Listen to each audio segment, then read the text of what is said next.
Okay, hello everybody. How's everyone doing? Personally, I'm doing good. I'm excited to get to this.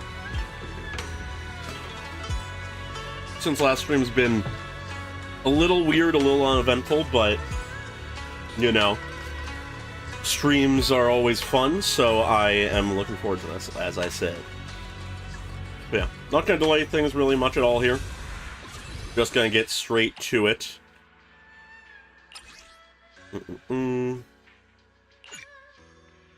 Yes, immersive storytelling is what I want. That is always appreciated. Good to see you, Pokelove. Alright. Well, Lucia said she needs to see you, but considering what I know of her, it's a bit too early for her to be dropping by, right? Alright, I'll stay up late tonight. You two shouldn't stay up too late. Our seniors are all dedicated to their training, so you should maintain a regular schedule too. Sleep early and wake early. I can always tell... I can tell you're not really listening. Just be careful careful out there. Words are already failing me. And remember, you can always come to me if anything happens. Alright. Sure enough, before long, someone came knocking on the room's window. At this hour, it could only be... Lucia. Belle? I knew you'd still be up. As usual, let me know if audio is good. It should be pretty much the same as last time, but you know. Yep, this is still early for me. I'm quite the night owl. Perfect! Anyway, Yeah. the reason I'm bugging you at this hour is... I can relate to the night owlness. You could help me with something. Lately, my ethereal research has been like a Tarrasque mixer trying to get through the old metro tunnel in Cretan Hollow. Completely stuck. Wild analogy.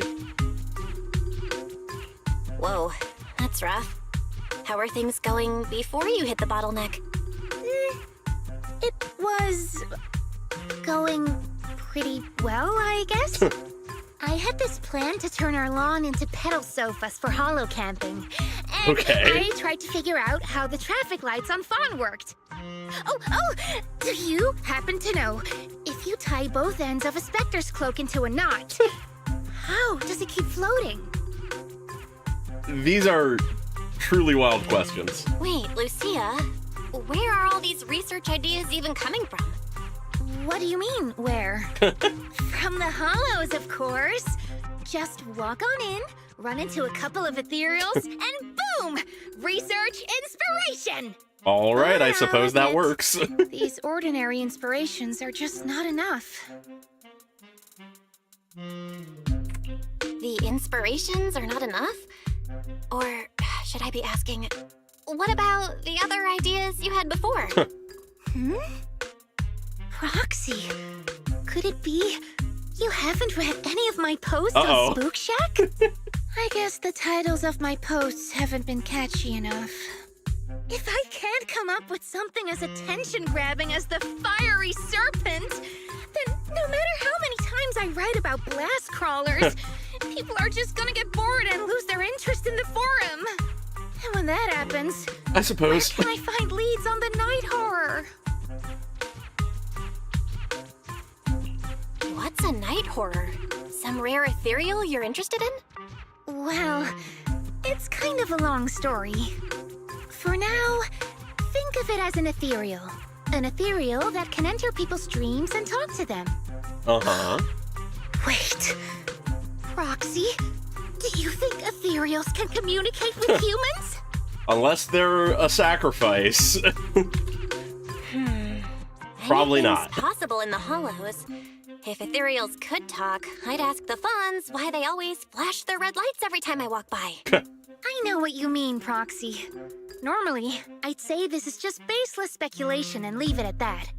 But right now, I've got the perfect research subject in mind. Let's head out now! Alright. Before diving into the Hollow, we have to make a stop at Fluffy. Fluffy. Why are we going to Fluffy of all places? Oh, I'm going to buy a toy. Okay. What? A toy? Did you get a pet? Not yet, actually. Uh-huh. But I know Chestnut's gonna be the goodest pup. Is that the name of the friendly I get ethereal it. from the... You're trying to win over a puppy with treats and toys. I don't know if it's a normal puppy. From the special program? Wait, if you're getting the toy now, then are you planning to take it into the hollow? Oh, boy. Yeah, no, I feel like us telling her about sacrifices would cause special today? some chaos. If I want a little doggy to come up to me on her own, what should I get? Honestly, you don't need to buy anything to get close to a pup. Genuine kindness, some patience, and a little passion. That's all it takes to win a puppy's heart. Uh-huh. It's true! Not gonna be the same for this one. Kindness, patience, and passion, huh? Sounds like something no pup could resist. I'm sold. No. I'm not saying I don't believe it. It's just... Chestnut's a very particular little pup. I can imagine that. That's fair. I understand. I've met lots of I have no special dogs, needs but I have pups. some cats, so... Some were abandoned, some have been on their own since they were born. If you want to gain their trust, it will take a longer time. Let me think. What about this? A brand new line of treats for puppies!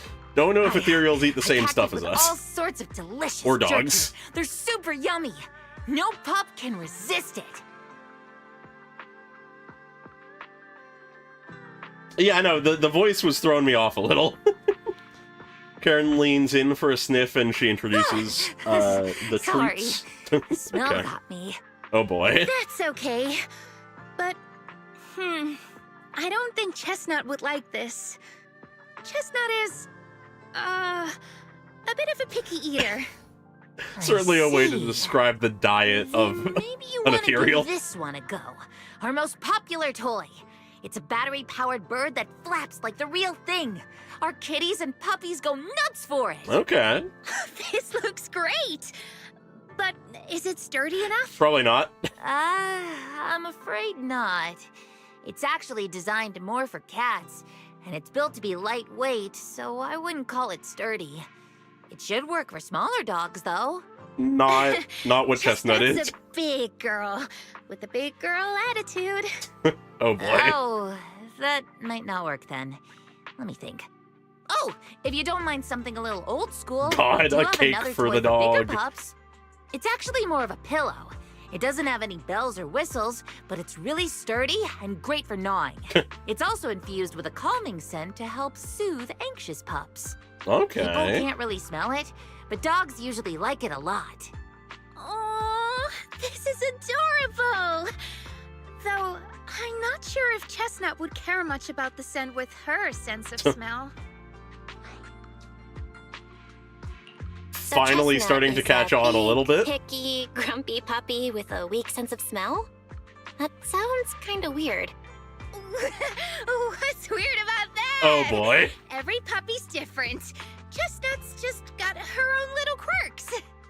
I'll take this one, please. You're not doing a great job of hiding it, Lucia. Okay, highly recommended by Karn. This is the most durable dog toy at Fluffy, a small cushion. Wonder which special pup Lucia plans to win over with it. Oh boy. You got it. Hope it helps you bond with that special little pup of yours. Oh, it definitely will. Lucia takes the cushion Karen recommended, then rushes off toward the hollow. Better catch up quick. Alright. Oh, Yadari's coming along. Okay. My Sure. dream seems to have become a reality. I guess I'll bring Penny. Do you want me to fight? Just another cook? support to go along things. I don't have much in the way of stunners. Yeah, sure. Ultimate cheer team. Alright. I haven't actually looked at what Yadari's optimal team is, so I'm just sort of winging that. Yes, I know how to use Lucia. Let me think. All right, let's head that way. Alright.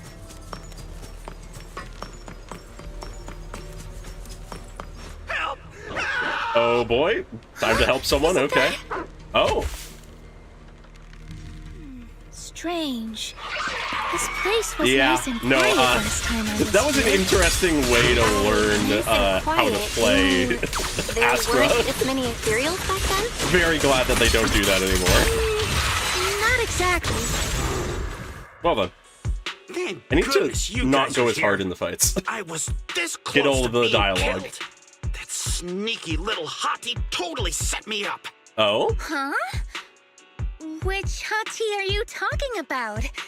Among the pack of ethereals that surrounded you, I didn't see any. Oh, maybe you didn't see it. There was a smaller hottie, just about waist high. Okay. That one right there. It lured me all the way here and got me ambushed by all those ethereals. Never heard of anything like that before. An ethereal pulling tricks on people? I mean, in How Hollow did Zero, it we've trick had you? that. It ran ahead like it wanted me to chase it, you know? That's pretty weird. Huh. It's not that weird. You young folks shouldn't underestimate how crafty those things can be. No, Wrong no, person I mean, to, say that You are too. pretty weird, mister. In the Hollow, most people run away from ethereals. That little hot tea from earlier, if you want to dodge it, it'd be easier than a Thanatos dodging a blast crawler. Why did you even chase it? I didn't chase it. Look, I was minding my own business in the Hollow, and that Oh, wow. hottie ran at That's me out impressive. of the blue, with a whole pack of ethereals behind it to ambush me. I've been enjoying her so Now, far, so. that's interesting. And she definitely is going to be good I've only heard for of symbiotic ethereals in if you Hollow pull any of the Zero Rupture being able to characters, command but- other ethereals. in the end, up to you. Maybe that little hot tea has what it takes to be the next Nineveh. More I like don't the next get what you're Geppetto, on but you know. about. You run into ethereals in the Hollow, you eliminate them. That's just the way it is. Instead of taking down that ethereal, you're now blaming me? That is just absurd. To the normal person, yes. Whoa there. Chill out, mister. She literally saved your life earlier. Yeah. She's just trying to understand what happened to you. Is that so wrong? You! Frustrated by the questions from Lucia that he couldn't answer, the investigator snaps and storms off.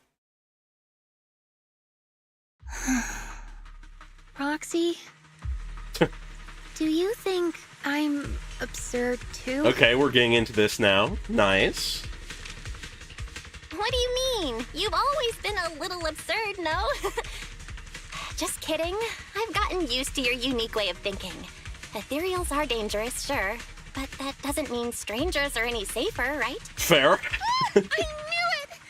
Hell, we're totally in sync. Like how Arimon and Spectre always find each other in the dark. Plus, that investigator earlier was quite the weird one. I mean, that's the first time I've ever heard anyone accuse Yeah. Chestnut of hurting someone. Oh boy. Oh boy. But yeah, no, honestly, that is fair. Also, it also makes sense for Nineveh to be the most, well-known, massive, super powerful ethereal, given that I feel like Geppetto, though being a similarly, extremely dangerous ethereal, Nineveh appeared, in the fall of the old capital, was, the thing that got a lot of people killed, and, stuff like that. So it really is sort of makes sense to be the go-to, where something like Geppetto is a lot more, mysterious and sneaky in its methods. So it makes sense. Wait, Chestnut? Who? You mean that little hot tea the investigator was talking about? Yeah! The truth comes out. Chestnut is a good girl. Ever since I met Chestnut, she's never harmed anyone from outside the Hollow. More than once, she quietly led me to injured investigators so I Oh, could help them. wow. This Okay. one time, right around here, my carrot stopped working. Chestnut just happened to stroll by Oh. and guided me out. Oh. Wait a minute. Okay, that implies some things. Okay. I don't know if we had anything implying this before. Either that's another unique thing about Chestnut, or ethereals naturally know how to traverse hollows. They aren't, like, they might just be wandering, but they know how to traverse them. Huh. Interesting. A hottie? That actually has some Working implications. As a rescue dog in the hollow? Are you serious? And here I thought your ideas from earlier were wild. There's other reasons, of course. But I trust Chestnut. She's always been gentle and kind. I'm very excited What's to meet strange Chestnut. is, the last few times I saw her, I kept feeling like someone was tagging her, tracking her. Huh. Just like that guy from earlier. A kind and gentle ethereal? Wild concept. I need a second to process it. Those other reasons must be really important. It's a long story. Let's talk about it when we get back. Ugh. And thanks to that weirdo earlier, I didn't even get the chance to give Chestnut the toy I picked out. Let's look around a bit more. All right. Maybe she's still nearby. God. I think Chestnut went that way. Let's go take a look. Chestnut has the potential to expand the lore in such wild ways. I really am just, like, having tons of ideas occur to me. Oops, didn't mean to swap. This fight is going, but I have a ton of ideas just running through my head of, like, what it could mean for there to be ethereals that aren't just more like mindless monsters. Or, you know, the more, like, monstrous, like, super powerful ones. Because, I mean, like, especially with, like, how sacrifices are and stuff, it also just is crazy in, like, what could be happening. But I do legitimately start to wonder, is it possible for, I don't know, someday us to get a playable ethereal or sacrifice character? Or is that going a bit too far? Like, obviously, I think if they... Anyways, I need to actually fucking not die. Obviously, if there was a playable ethereal or sacrifice, it almost certainly would be much more human than the average ethereal, and it would probably have to be a sacrifice, just by the nature of being able to interact with us outside of a hollow, unless they just don't worry about that fact and let them be a character somehow we only interact with in hollows. Here we go. I don't know, just a thought that occurs to me when I start thinking about friendly ethereals and shit. You hit a dead end. Alright. Chestnut, I know you're there. You didn't hide your tail properly. Did she actually understand that? Of course. She always understood me. That's also an interesting detail. Aw, you don't like it? Aw.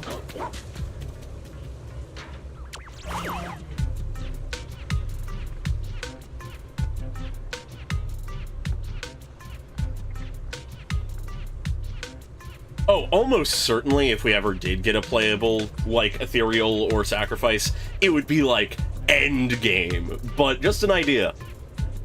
Although this is the closest Chestnut has ever gotten to me, it seems like she's not in the mood to play with me just yet.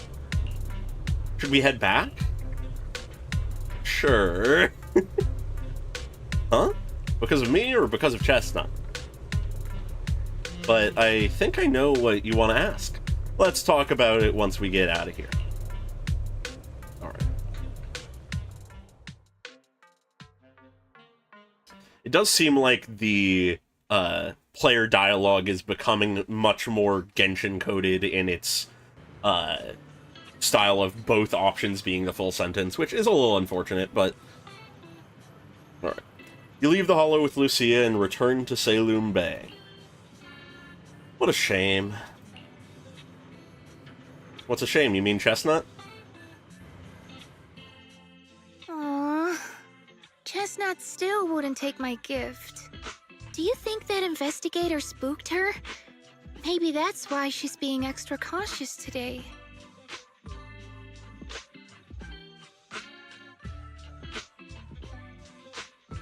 That's an interesting idea. I'd be curious to look into that more.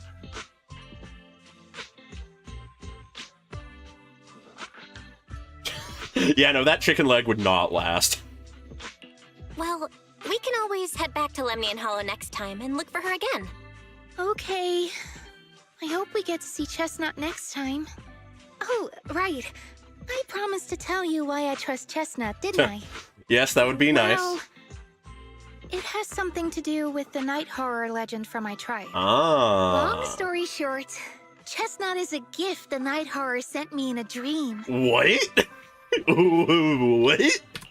I think I remember you mentioning the night horror, but you never said it sent you a gift. That is Can wild. you tell me more about it? You already know I'm one of the night watchers out on the fringes of New Eridu. Okay. We rest during the day, and we're active at night. The stories say that long ago, our ancestors fought a powerful ethereal. Oh. The battle lasted for days, and just before it fell, it released a final surge of power. Ever since then, it's haunted our dreams. Ah. Sometimes, when our people fall asleep at night, they dream of the night horror. And in their sleep, they walk straight into the hollow, drawn to its call. Okay. Just before the ether consumes them, before they become ethereals, they regain clarity for just a fleeting moment. Over time, we've come to realize that the more people who fall asleep, the stronger it becomes. Oh, that's not good. What a terrifying Very curse. worrying. Is there a way to break it? No. That's why we moved to the outskirts of the city and stopped sleeping at night altogether. We Okay. must rest. Someone always stays awake to keep watch. Interesting. The That explains a strange lot. thing is, the night horror left more than just a curse. In the hollows, ethereals don't attack us. They see us like we're one of them. And Oh. this staff, it's the only weapon left from when our ancestors fought the night horror. Ooh, that's a cool lore It lets me connection. mimic ethereal abilities. Chieftain Okay. said I was the most gifted of the younger generation. Or something like that. I'm still not sure what made him decide that. But he gave this staff to me. Yeah, presumably they find other times to sleep, but yeah, no, I doubt they're getting all the sleep they need. Wait, But Lucia. yeah. Huh. You said the night watchers walk into the hollow in their sleep if they dream about the night horror. Have you ever dreamed of it before? No. But I came really close once. Claim close to dreaming about it? Grandma's keeping watch for me. Okay. Her grandmother again. Night horror. How it's both feared and revered by our people. Fair. She even described the night horror she saw in her dreams. Just like everyone else said, a stunningly beautiful ethereal. Almost godlike. Oh. That night, I dreamed of the night horror's gaze. It was looking at me. And in front of me, there was a little hottie. It looked Okay. tired, like it had been through a big fight. We stared at each other, like survivors meeting after a disaster, still cautious, still on edge. Not long after that dream, I met Chestnut right where the dream had guided me. She didn't seem eager to be friends, but she wasn't hostile either. And she treated the other outsiders kindly too. Okay. That's why I've always believed Chestnut is a gift. A little dog sent by the night horror. Wild sentence. Interesting. Huh.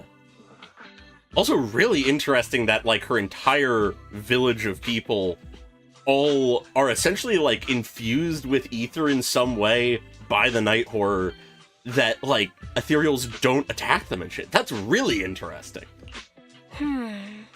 So, the night horror was just being nice? I don't know. But I think Chestnut is such a good girl. If we can get along, maybe the conflict we saw in the dreams won't come true after all. Okay. And what if the night horror is just like Chestnut? What if we could communicate with it?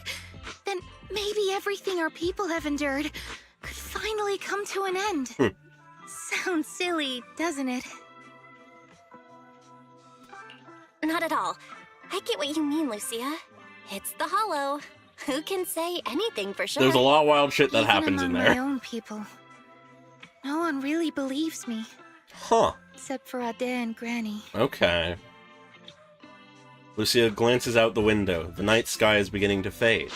Just a faint shimmer of dawn on the horizon. God, we did not listen to our brother. Oh boy, Wise is gonna be pissed. We stayed up till dawn. Can't believe it's already this late. Better make the most of it now. You grabbing some breakfast? Nope. I finally got away from home, and there's no one to tell me what to do. So it's time to stir up some trouble. Today, I'm gonna pull an all-morninger. Oh my god, I mean, if you sleep in the day, yeah. Oh god.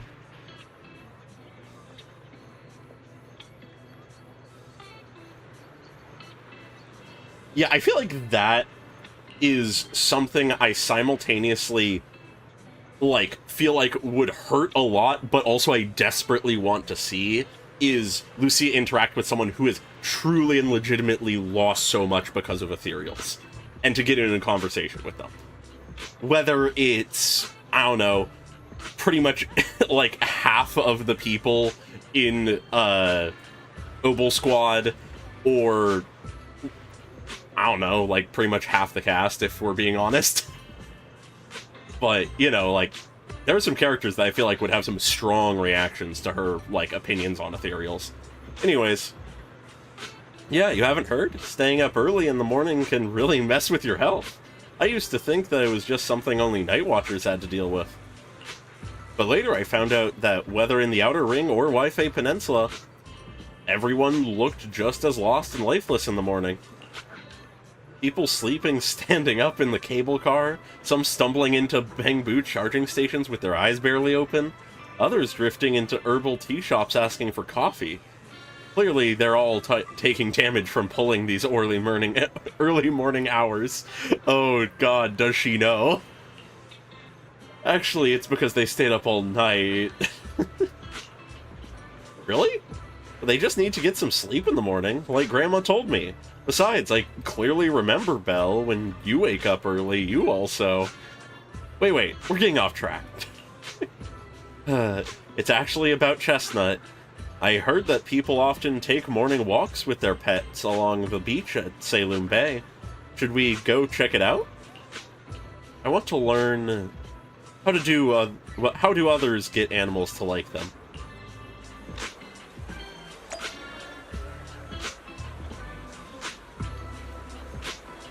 Yeah, no, that is something I very much want to see more of just in general in Zenless, is characters that wouldn't gel interacting. Because we have seen a little bit of that, and when it happens, it's really interesting. I like it a lot.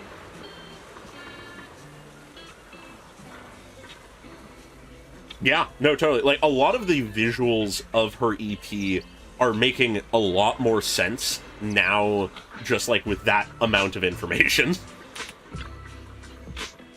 Anyways, hello man with a bird on his shoulder. Wow. Want to say hi to her? Hey there, little birdie. So cute. It's rare to see a bird willing to perch so docilely on someone's shoulder. She's really friendly with people. If only my dog would rely on me like that. There may be a chance she's just being lazy, not wanting to flap her own wings, and just wants to use me as her personal ride. The little bird pecks the man's ear hard.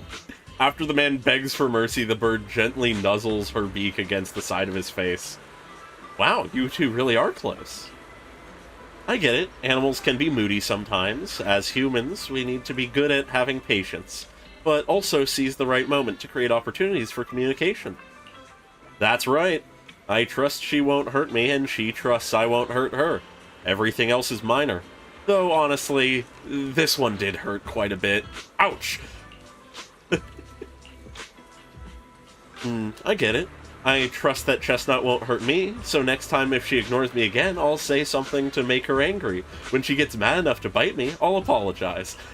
Don't know if that's the way to go. If Chestnut bites someone... No worries, everything else is minor. I don't think that's the lesson you want to be taking from this.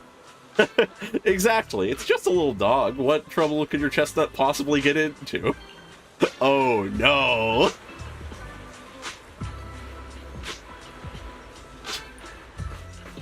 God, that is wild. Hello? Good morning? Bad morning, unfortunately. The names of the animals are so great. Alright, got it. So what do you want me to do now? The cocky little dog barks loudly a few more times, mixed with some impatient sneezes. Then he lifts his head and turns around, clearly a sign he wants to leave. The girl walking him heaves a heavy sigh and turns to ask Lucia. Sorry, what were you trying to say just now? I wanted to ask how you and your dog usually get along. Oh, it's simple. He screams at me, I obey. If I don't obey, he screams, and then I obey. He always manages to cause even bigger trouble, and all I have to do is follow his bark and call. We are a heartless tyrant with endless energy, and his poor slave. That's pretty much it. Now this is like my relationship with my cat. Oh. Of course, I've thought about doing something about it. Like starting a grand rebellion, grabbing him and jumping into the sea, ending it all once and for all. Not so much that part. Can't say I relate to that. But then I thought, I'm not even as good a swimmer as he is. What if he swims back to shore and tricks someone else with that innocent act of his? Wouldn't I just be letting another poor soul fall victim? The honor to bear the weight of being the servant to this dog. Compared to him, Chestnut is actually pretty friendly. Oh boy. Suddenly, a strange smile creeps across the girl's face, as if remembering something exciting. But hey, humans live longer than dogs. In 10 years, when he gets old and has no energy left to bark and scream, and can't drag the whole table around the room, just 'cause he's leashed to it, he won't be able to torture me anymore. When the time comes, we'll live together in love and perfect harmony. Wild. The tyrant is clearly displeased with this, and runs away screaming. Probably not wanting it to trick any other poor innocent humans, the girl rushes after it without even managing to say goodbye. This example doesn't seem very helpful. All I learned is maybe I could chase after Chestnut until she's all tuckered out, then stuff the pillow into her mouth? Lucia scribbles in her notebook, but ends up tearing out the whole page in the end. Damn. Alright. Time for the fucking turtle. Hey, lassie, what's up? Hi, sir. Are you taking your turtle for a walk? The composed turtle raises its head slightly, nodding gently in acknowledgement. That's right. Old buddy here was my grandfather's good friend. He passed it down to my dad, and my dad passed it down to me. Technically, I should call it... you know what, let's not get into that. Your grandfather's good friend. Lucia counted on her fingers, trying to figure out the generational relationship between the two elderly folks. Many years ago, when I first got it from my dad, I was still young. Back then, I found it too lazy and slow, so I just kept it in a water tank. It seemed to know I looked down on it, so it gave me the cold shoulder too. But over these past few years, I've grown old and can't walk much anymore. It forgave me for neglecting it before, and now it's willing to keep me company when I go out and soak up some sun. That's nice. I wish I could have a quiet moment with my dog too. But I don't think she likes getting too close to me. Take it easy, young one. When words fail us, we can still speak through actions. Simply keep communicating with them, and they'll eventually understand. Fair? So that's how you interact with animals. I've still got a lot to learn. But I feel like Chestnut is also trying hard to get closer to me. Though she didn't accept my gift, she wasn't completely indifferent. Today was the closest she's ever gotten to me. But how do I gain her trust? How about try to keep believing in her? So you mean, even though I saw Chestnut being hostile to that investigator tonight, I still give her the pillow, so Chestnut was willing to get close because she thought I believed she was a good ethereal? That makes sense. Just like what Gramps said earlier. Chestnut understood me. Yeah, but that investigator... Chestnut was really unfriendly with him. Totally different from how I'd seen her treat others before, and how she treats both of us. I'd like to believe that Chestnut made her own judgment after observing him. Though I don't yet know the reason, as an ethereal, Chestnut being so friendly is already a miracle that defies nature and goes against instinct. I don't want to let her down. Probably because it's her usual bedtime, Lucia seems pretty sleepy already. Looks like you're getting sleepy. Go get some rest now. Alright, tonight's Hollow Bedtime Tales ends here. Even for a planned all-morninger, this has gone on way too long. I need to get out of here before the Night Emissary's magic wears off. I'll come find you when there's any new developments. Alright, that's part 1. Nice, okay. Like a princess from a fairy tale who must leave when time runs out, Lucia waves goodbye, pulls up her hood, and gracefully vanishes into the crowd. Alright. Straight to part 2. Let's see how this goes. You've never needed a bedtime alarm at home. After all, Wise's reminders are more reliable than any clock. But tonight, a familiar visitor will be coming over.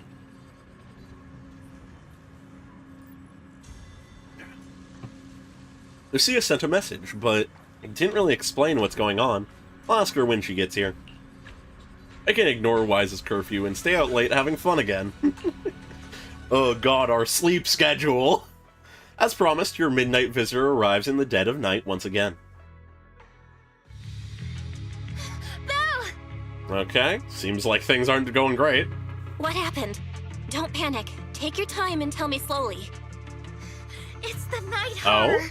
There's word in my tribe that the Night Horror has returned. What? Our old chieftain. He sleepwalked into Lemnian Hollow, Oh. and no one's seen him since. Okay. What? Was it an accident?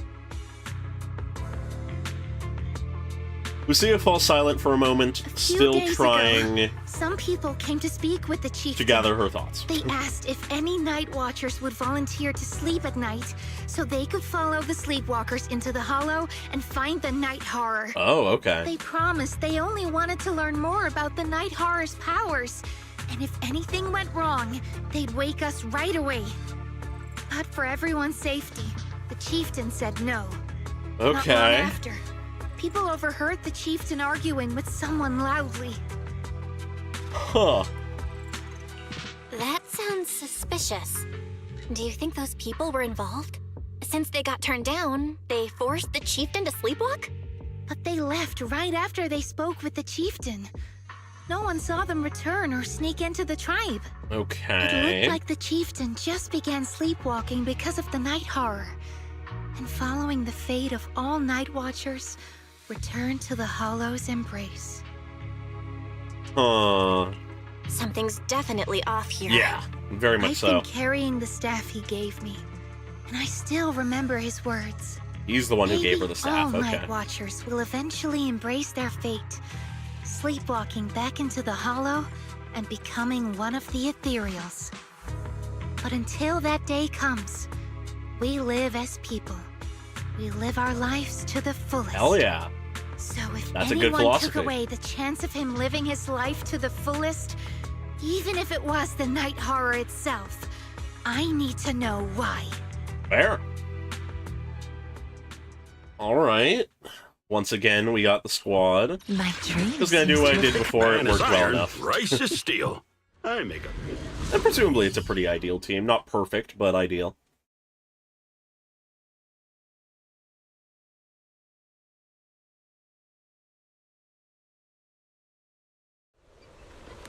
This is the spot I was told about earlier. This area. Why does it look so familiar? You've been here before? I think so. Let me think here. It seems to be near a path Chestnut often takes. I've run into here a few times before. Weird. Is it really just a coincidence? Anyway, let's search around for any traces the chieftain might have left. Okay. Let's see what we can find. A crossroads. I see marks by the roadside. Let's check them out. Alright. Thankfully, there are these plants that haven't been corrupted yet. All this fluffy, dense moss around here. It would take at least a month to grow to this thickness and height. There's no sign of broken or trampled branches on any of the plants either. And there's definitely been no one in that viney area. They're covered in tiny thorns. No way anyone will be able to get through there safely. Hollow botany? You know so much.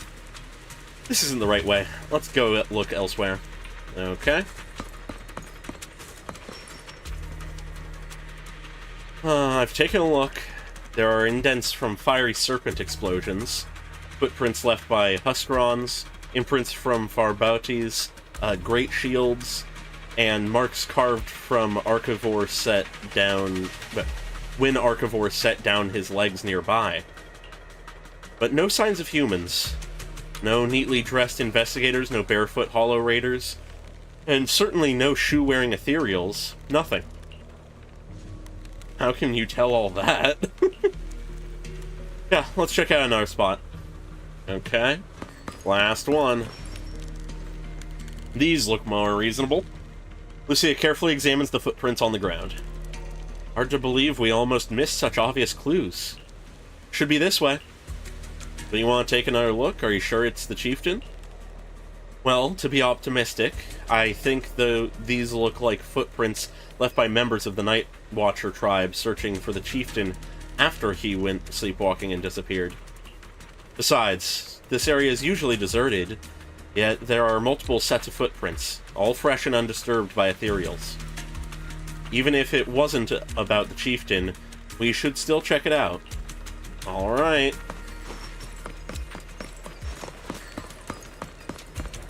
Yeah, no, I'm really enjoying the Night Watchers as a culture from just what we're getting. Wild up today.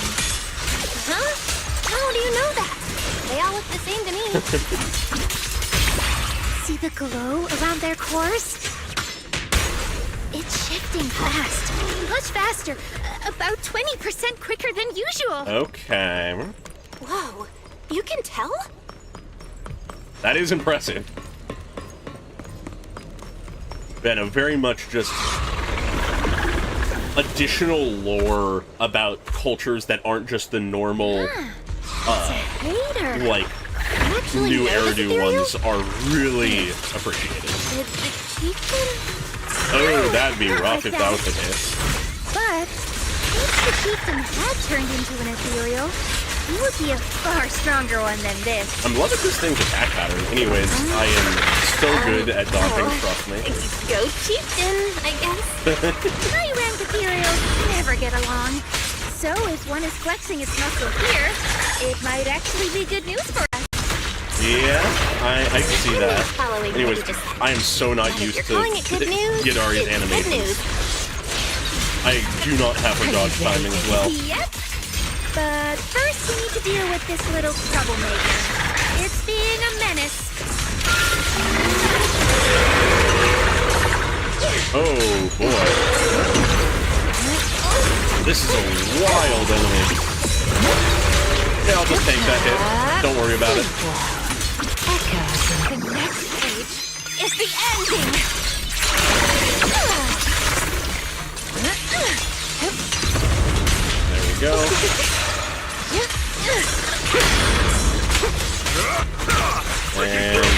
go. I'm actually going to do that so I can get that off. Seize the moment. The hunt begins! The noise is unbearable. And then we get the big old hammer in. There we go.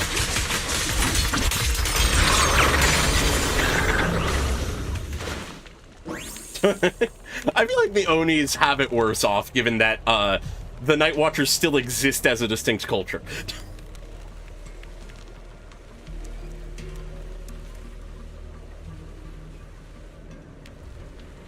Yeah, honestly, I was talking, just to take a moment to mention this, I was talking with a friend of mine the other night, actually, who plays, who we were just sort of talking about the fact that I honestly wouldn't be surprised if at some point here, whether it's the Season 3 patch cycle or Season 4 or 5 or whatever, I wouldn't be surprised if there is a patch cycle where the plot takes us to outside of the city being the dominant, like, locale, like how Season 1 was 6th Street / Lumina Square, generally speaking, though we bounced around a lot more.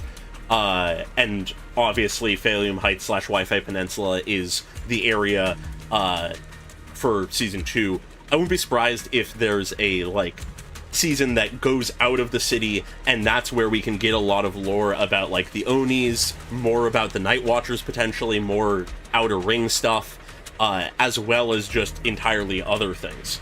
I think that's a pretty interesting idea that has some potential validity. I don't know. In general, I want more info about that kind of stuff, though. Lucia walks around the area and finds a few markers, which seem to put her more at ease. I hate to break it to you, but that ethereal we just saw was definitely a Hator. They were all ethereal brain. They were all Exaltus priests before turning into ethereals. Interesting. Okay, why? From what I know, making Hator requires some, prep work, so to speak. It's the Exaltist exclusive cheese, made with unique techniques and extra long fermentation. Sorry, I suddenly lost my appetite for cheese too. Let's talk about something more cheerful. The people who came to rescue the chieftain left a mark. It means something like he's all right now, and everyone's gone back, but something seems off around here. Better get out quick. That's sure some efficient mark. I didn't even notice there was one.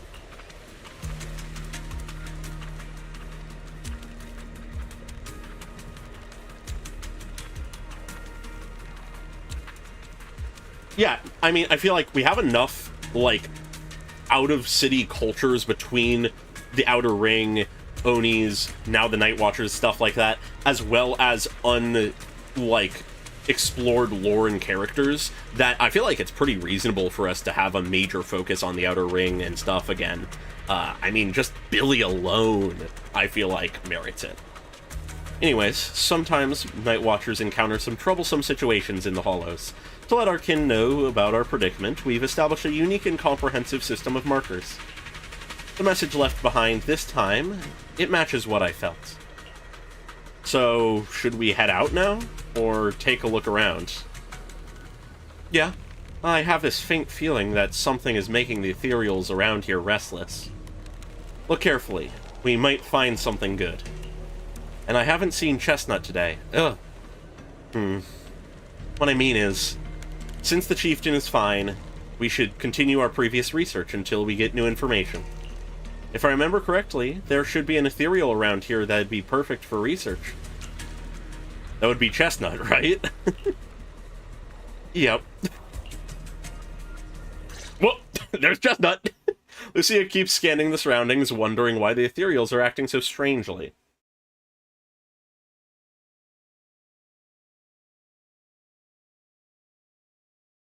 Yeah, no, I feel like there's a lot we could get into with Sons of Caledon and stuff still. Yo! No other clues nearby, huh? Comic panel cutscene. What was that? Huh? There she is. Chestnut? Did you come looking for me to hang out? Oh, you mean you want us to follow you? Come on, Let's follow her. All right. Hold on, just like that? Let's go. We've entered the Hollow so many times, but this is the first time we've had a tour service. Wait, watch out for ethereals! And I don't mean Chestnut. Yo. Emergency! Excuse me. Coming through. Sorry. Pardon me. Coming through. Wild way to interact with them. Looks like everyone's in a rush today. I find it interesting that Weren't we supposed to be looking Chestnut. for clues? I think I just hit my steps for the day. I find it interesting that Chestnut doesn't seem to actually mind that we're attacking the other What is it you're ethereals. leading me to? Don't tell me we'll get all the way there just to find out she was chasing after a lost chew toy or something.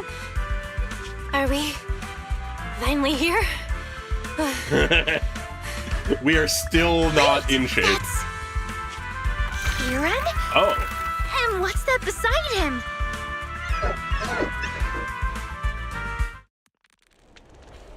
Before Lucia could awake Kieran, more excited ethereals came swarming in, and Chestnut seems to want to join the fight. Wow, fighting against ethereals. Chestnut must be dreaming. So, Ahachi is helping us beat up some ethereals? Watch out, Chestnut, here I come. Alright, hell yeah, we got an ally. God, it is definitely taking a little bit of getting used to, just because I haven't played her much yet, but I do very much like Yidari's playstyle. Anyways, gonna go over to this guy. Are you ready for this? I feel like it has a lot of potential for a lot of fluidity if you know what you're doing. It takes some time to wake up Lucia's fellow Night Watcher. I assume that's the chieftain, or is it just someone else? Kieran? Seems a little Kieran, young to be a chieftain. Are you okay? I love the designs on his outfit, though. Lucia? Also cool to see that they seem to all be Heard about the like goat chieftain. tyrants. I came here to see if there were any clues. What about you? Did you also sleepwalk into this hollow? Okay, not I the don't chieftain. really remember. I asked a friend to keep watch for me, but somehow I still ended up sleepwalking. Okay. Before you guys woke me up, I had no idea I was here. So it's happening to multiple people in the Night Watchers. It's pretty late. Maybe that friend of yours also dozed off. I don't know. I saw him as a friend, Oh? but maybe he didn't see me the same way. Oh? He's always in an investigator outfit. Last time I ran into trouble in the Hollow, he was the one who saved me. Lucia Okay. knows. When things go south in the Hollow, we Night Watchers are always the first ones to be abandoned. It's rare for anyone to turn back for us. And there's the discrimination. Oh my god, Eridu may not have gone to war against them, but we leave them for dead. They're the undesirables. Jesus Christ. Okay. What? Why? Just because you don't get attacked by ethereals, they treat you like you're some kind of freak? Especially when the ethereals come swarming. It really becomes apparent that we're Night Watchers. Okay. But then again, Makes sense. I guess it's not always intentional. Sometimes people genuinely can't tell. In the chaos, a Night Watcher in a helmet doesn't look that different from a frenzied maniac or a vicious striker. I suppose. That's crazy. But there's something Oh, strangely yeah. funny No, about that- it too. Sorry. Yeah, I'm very curious about her You father. shouldn't laugh at it. in dangerous situations, people tend to turn on anyone they see as different. Unfortunately, fair. Panic Well, not fair. True, Those so-called not fair. teammates usually choose to abandon us first. And they always say things like, "You'll be fine. The ethereals won't attack you. Oh yeah, Just that hide here. We'll God. come back for you when we can." Eridu has some Most of the fucking racism time. issues. No one comes back for us. That's why, after that guy saved me, I really thought he was a true friend. I understand what you mean. But has he been acting strange lately? Anyways, I assume this Strange. supposedly investigator guy is the same one we met. Lately, he's been asking a lot about the night horror. Ah, And really digging into things like how we communicate with ethereals. okay. Does that count? Communicate with ethereals? Yeah. He saw me trip over a beholder engine once. It just looked at me and left me alone. Didn't attack me or anything. After that, he got it into his head that Night Watchers must be able to communicate with ethereals. Uh-huh. Has the power to calm them down. By the way, speaking of calming and communicating with ethereals, isn't that your specialty, Lucia? Yep. Kieran points at Lucia's notebook and staff, looking confused. You mean those ethereals I summoned? Oh, that wasn't me controlling them. That was just an optical delusion. I layered some visual effects on top of simulated ethereal attack patterns, so it looks like they're there, but it's all just illusion. I see. But what about this thing? Kieran, all confused, points at Chestnut, who is crouching quietly nearby. That one's real. Oh, that's Chestnut. This ethereal's been sitting there quietly this whole time. I thought maybe it could understand us. Wait, is it one of your illusions too? Yes, totally. When sitting still, she doesn't use much ether, so she looks really well behaved. But if you try to make her do something, she can be a little slow. You're... okay, sure. Lucia waves her staff at Chestnut, pretending to cast some kind of magic.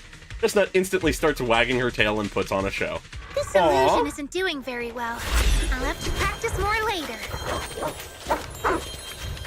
Aw, I was gonna ask her to do something else too. Oh, I see. This ethereal looks insanely real. I've seen some of your illusions before, but this one...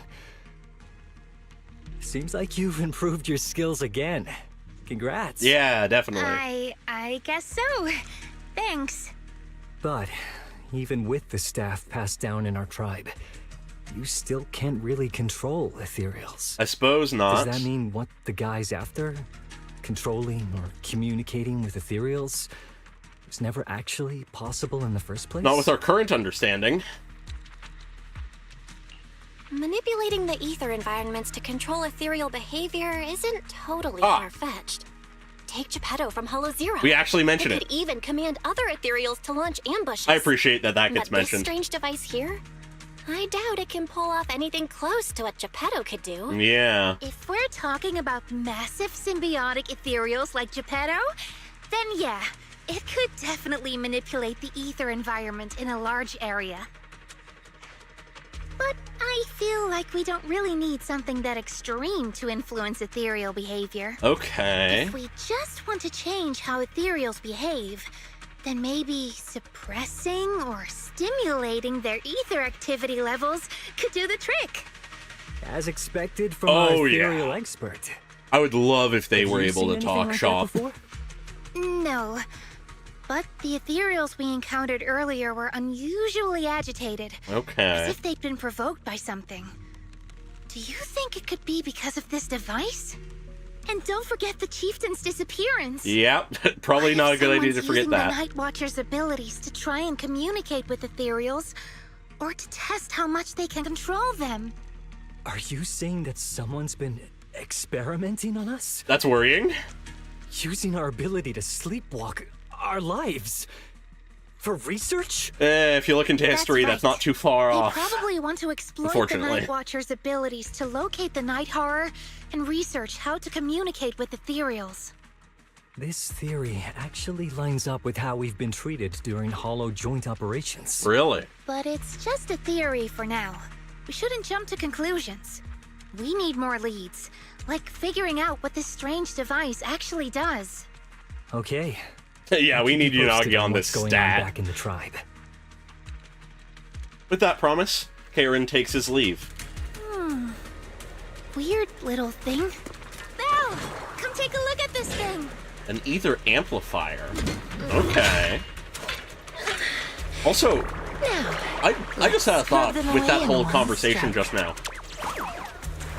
If the, like, core basis requirement to control ethereals is ether manipulation, are we gonna learn to manipulate ethereals eventually? Given that we seemingly can manipulate ether? Like, obviously we don't know how to control that yet, barely know how to tap into it. Just give me a few minutes. But Quick work of the enemy. I think that might be possible, whether we go that angle or not. I would love if actually the way that the Faith and siblings become playable was as, like, a sort of, like, Beastmaster almost of ethereals. That'd be cool. Anyways, enough Yadari idle animations. This device looks like some kind of ether amplifier? If I'm not mistaken, the way it channels ether is somewhat similar to my staff. Was that ethereal just now also an illusion? Then that would make it super special. Of course not. Those were real ethereals just now, even more agitated than usual. Lucia glances in the direction Karen went. Actually, my staff can indeed influence the behavior of ethereals. How? Since my staff can knead ether into a ball, it occasionally emits an intense light like the core of an ethereal, blinding those ethereals that still have vision. If that ethereal isn't nice to me, I'll catch it off guard and bonk it on the head. Okay. Just kidding. I noticed you've been kind of out of it. Lost in thought 1 minute, nervous and talking nonsense the next. Feeling better now? Okay, you don't have to call me out like that, Lucia.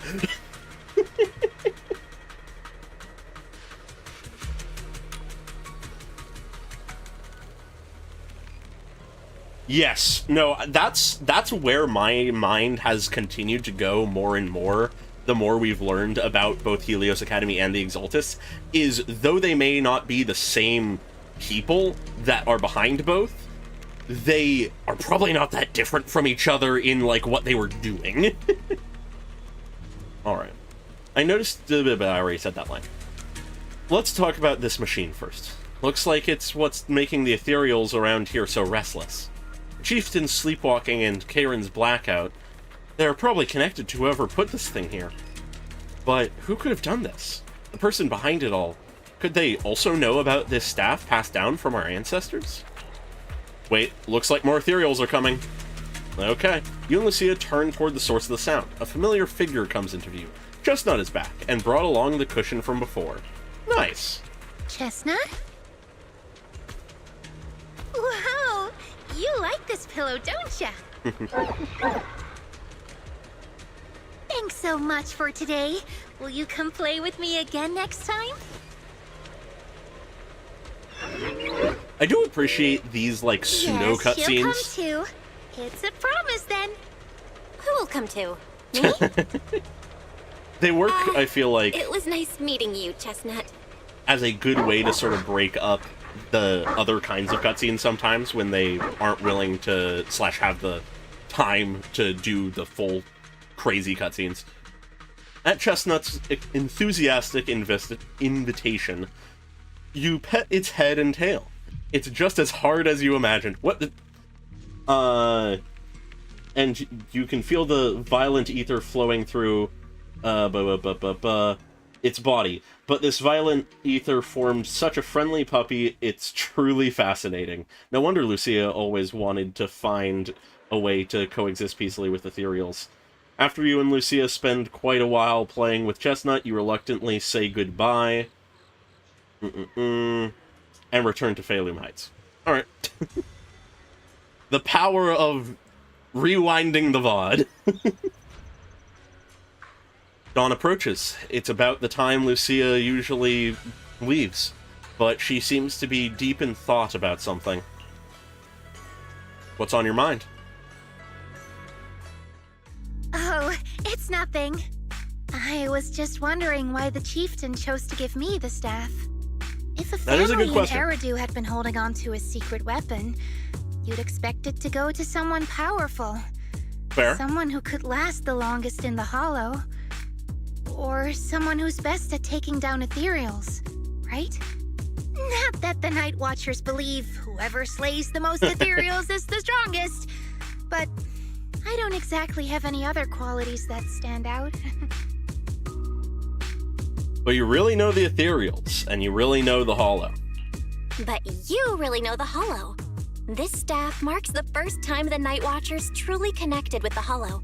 Giving it to the person who understands the Hollow best totally makes sense. Yeah, I agree with that. Does make a lot of sense. Actually, I've always had doubts about the true purpose of this staff. For decades, our chieftains have used it to fend off ethereals and protect our people from Hollow disasters. This really is... But for me, defeating ethereals was never the goal. I wanted to understand them. Yeah. Even among the Night Watchers, some say I've strayed too far from tradition.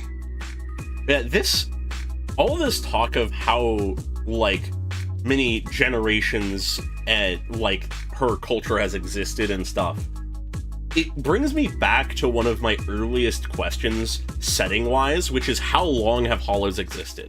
Because it really does seem like, at this point, that ethereals and Hollows have existed for centuries, probably. It's just that in recent generations, the world has ended up in such dire straits. Like, it does much more seem like it has been a slow encroaching apocalypse, rather than, like, the world gets covered in Hollows and just this one spot sort of is safe. But maybe New Eridu, well, Old Eridu, rather, is just like a really old bastion of the last of humanity that has existed for a long time. I don't know, but it is a question I'm returning to now because of this. Right. You've always had a special interest in ethereals. I don't think I've asked before, but what made you want to study them in the first place?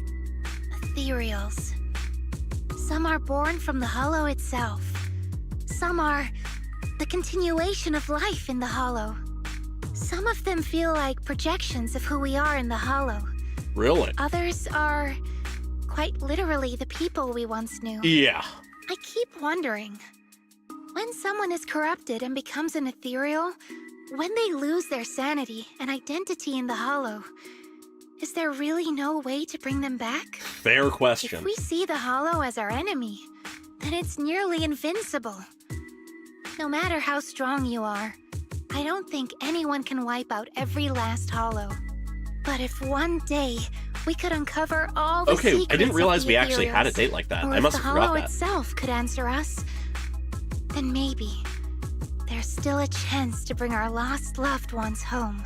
That would be Can't amazing. change what's already happened, but maybe we can still move toward a future where we no longer have to live in fear of the Hollow. Yeah.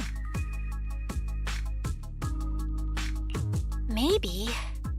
But, Lucia, those are some big questions. Yes. Perhaps the old chieftain gave you that staff because he believes in your search for the truth. I could see that. Is that so? Lucia may have said a lot of confusing things, but she doesn't seem too bothered bothered herself. Well, I keep there's inventing no way words the two and of us sentences. can figure everything out just by thinking. Let's not stress ourselves out. Yes, I was actually about to say the same. So much has happened tonight. I'm exhausted. I should head home and get some rest. Yeah, no, really, but I'm sure we can find out more about the chieftain and Kieran. Once I hear something new, I'll let you know. All right. But maybe it's because both the chieftain and Kieran are safe. Lucia hums a cheerful tune as she walks away. But yeah, no, very much the,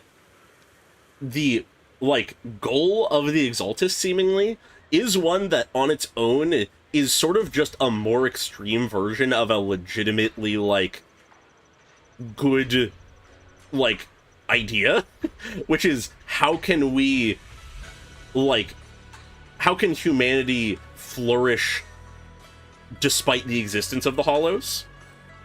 And yeah, like you say, Griefer Beyond, like, that is essentially what Lucia is saying here too. Just, you know, not trying to go for the whole grand human evolution by any means necessary route. It's hard to believe I've actually touched an ethereal, a living ethereal, moving, and it let me pet it of its own volition. Lucia's so amazing. This is so exciting. What kind of adventure will she take me on next? I'm just feeling a bit sleepy. If I head back now, I should make it in time to eat eat the breakfast-wise bot, right? I'll sleep after eating. Alright, that's already part 2. I like how actually sort of efficient this story has been. Like, I'm fairly patient, I feel like, with stories. Genshin, Star Rail, Zenless, all of them. Length has basically never been, like, a real issue for me, but this has been some very solidly efficient storytelling, I feel like. And part of that it can do because we got so much in the main story, I feel like.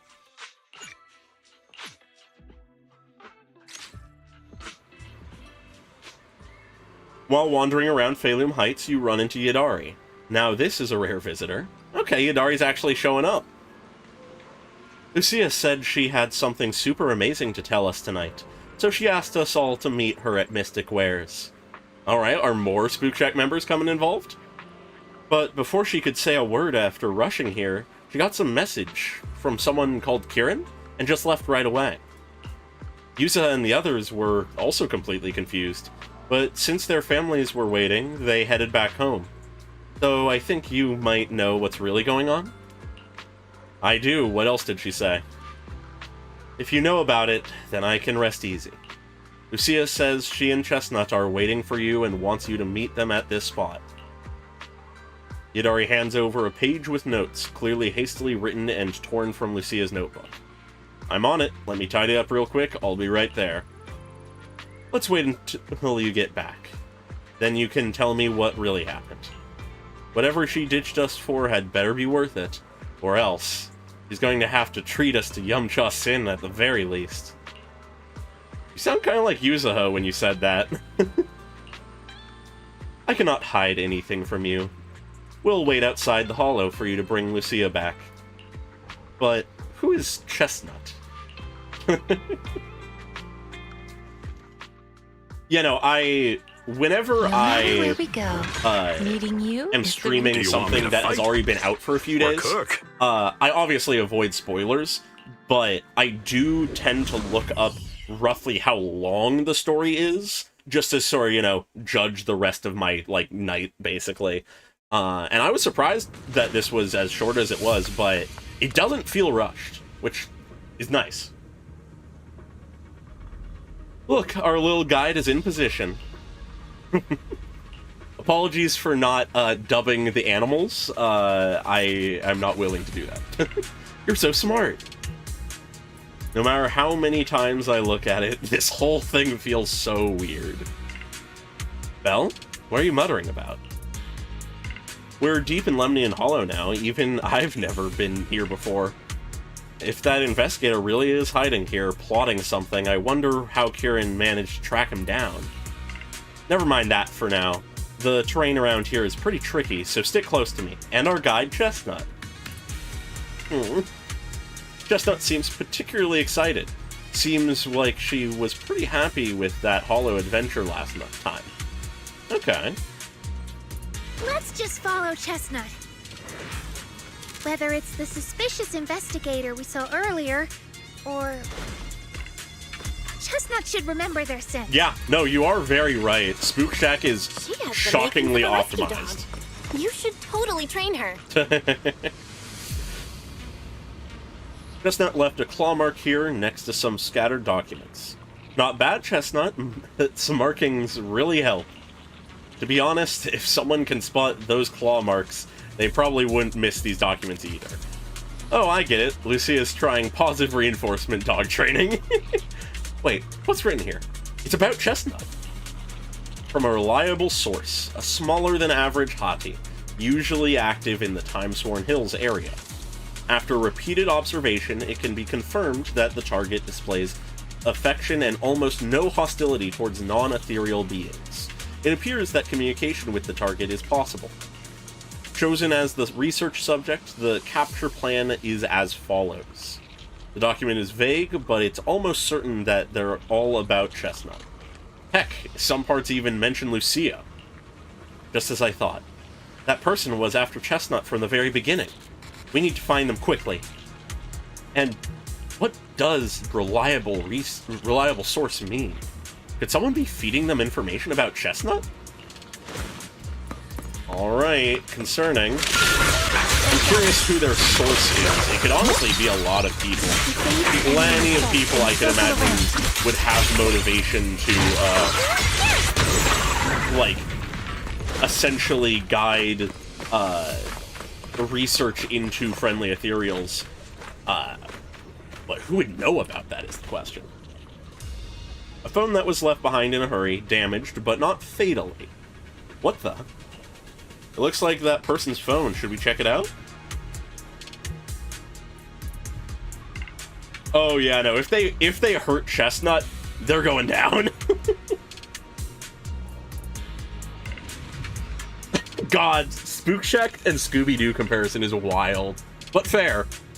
Lucia immediately turns the phone on, so she does know how to use electronics. Was that ever in question? Thank you for your referral. Our collaboration has been going quite well. However, allow me to bring the news of that hottie to that gentleman. I'll be seeing you next time. Oh no, even if we have the chance to meet again, you likely won't recognize me anymore. So, farewell. What does that mean? I'm getting Exaltist vibes, but I don't know if they'll involve the Exaltist in this. Looks like his partner betrayed him. Perhaps we'll find an ethereal. Huh? You mean the guy who accused us of siding with ethereals might have already turned into an ethereal? Are you okay? It's not your fault. Are you really upset? No, it's not that. I was just thinking, if we'd saved him in time, wouldn't it be fun to see the face that person who was so eager to say their final farewell? Huh. Certainly a line of thought.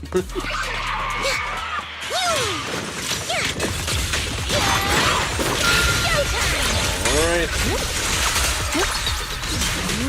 I like the pull effect of her hammer moves. Much appreciated.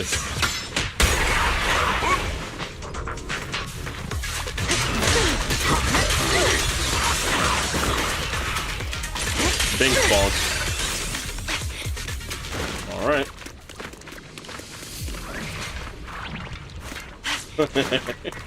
God. Alright. Chestnut seems to have torn open a briefcase here. The thing inside likely also belongs to the investigator. I'm not sure what happened, but that person, or ethereal, must be nearby. Nearby enough that, we get a little cutscene. God, I love the way the little bits on the sword arm move. Yeah. Oh, it's so good. You were right, Lucia. He's close. Sorry. I'll have to send you back to the Hollow. Are you ready for this? I think we're making pretty quick work of this guy. I feel like there's an endless stream of ethereals heading this way. Yep. They know exactly what they're after. If this keeps up, we're toast. We need to take out the amplifier now. Okay. Well, well. The device is broken. Kieran? You have to pay me back for that, huh? It's you. Oh. As expected from Can't one of say my I expected own. that. So much for being close to the ethereals. When it's time to strike, you don't even flinch, do you? Kieran? Oh, did I surprise you? Oh boy. Honestly, I was more surprised by you and the old man. You mean the chieftain? He sleepwalked into the Hollow because of you? Okay. I figured someone like him, sitting at the top for so long. I very much appreciate that you his did. attention. I did not expect that. But no, He's swallowed by Lemnian Hollow just like anyone else. Yeah, ugh. Why are you doing this? I did have a Because he was just a concern coward, that standing in the someone way. might A few have days ago, I some don't know, higher-ups came done looking the for him. symbol of, They like, made him I'm an safe offer, now. but he turned it down on the spot.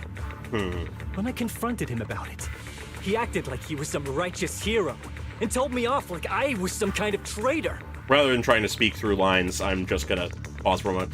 I had the suspicion maybe the chieftain's, like, mark saying he's okay now and will get back when he can was forged by someone, but I didn't say anything because though I had the suspicion, I couldn't think of anybody who would know about, like, that code system who would do that. I guess I should have suspected him. Like, obviously we met him shortly after that, so I wouldn't have had him in the moment of the thought, but, huh. You are a hypocrite, just like him. No wonder he gave this staff to you. Oh boy. You call us hypocrites, but you'll do whatever it takes to get what you want, even if it means hurting others. Oh yeah. Whatever it takes. They would get along so well. After years of glorified legends, everyone forgets. The Night Watcher's power was taken from the Ethereals to begin with. Or maybe they wouldn't get along because they're just two big egos. Taken from the The Ethereal. Night Watcher's power was taken from the Ethereals? What do you mean? Well, well, well. Lucia didn't tell you? There's another version of how the Night Watchers came to be. Okay, something than Our the ancestors conventional didn't folklore. just encounter the Night Horror by chance. They knew what it was capable of. Oh. They knew it could control other ethereals. The entire tribe went after it, hoping to defeat it and seize its power. Okay. When the Night Horror unleashed its final surge of energy, half the tribe turned into ethereals on the spot. Jesus. The rest barely survived. The only reason they were acknowledged by the Hollow was because they sacrificed their own kin. That's certainly an interpretation. Just another ancient rumor. Stop lying to yourself. Do you really believe you can strike a deal with the Ethereals and not pay the price? They're not the devil. Stop twisting the facts. Even if that story is true, it's got nothing to do with what's happening now. What exactly I'm are doing you good, trying Josh. Good to see you. We've spent our I'm really lives enjoying hiding in Lucia's the story so shadows, far. shaped by traits we never asked for. Just because the Ethereals don't attack us, those who live in the city see us as freaks. Like we're invisible. Like we don't matter. Unfortunately, hard to deny that. Disaster hits, whether it's in the city or in the hollows. We're always the ones they abandon first. This guy hasn't met an Oni. Back when New Eridu was founded, public security declared all survivors had been safely relocated to New Eridu. And Oh. we were still running for our lives. Caught between companion hollows, stumbling over the bodies of our own kin, crying as we counted who didn't make it. Tell me, did anyone come for us? That answers so much about the Onis as well, I feel like.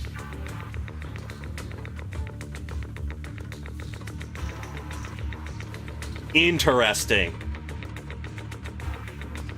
Yeah, no, okay, that clears a lot up. I think we can actually get a pretty concrete sense of what happened to the Onis as well now.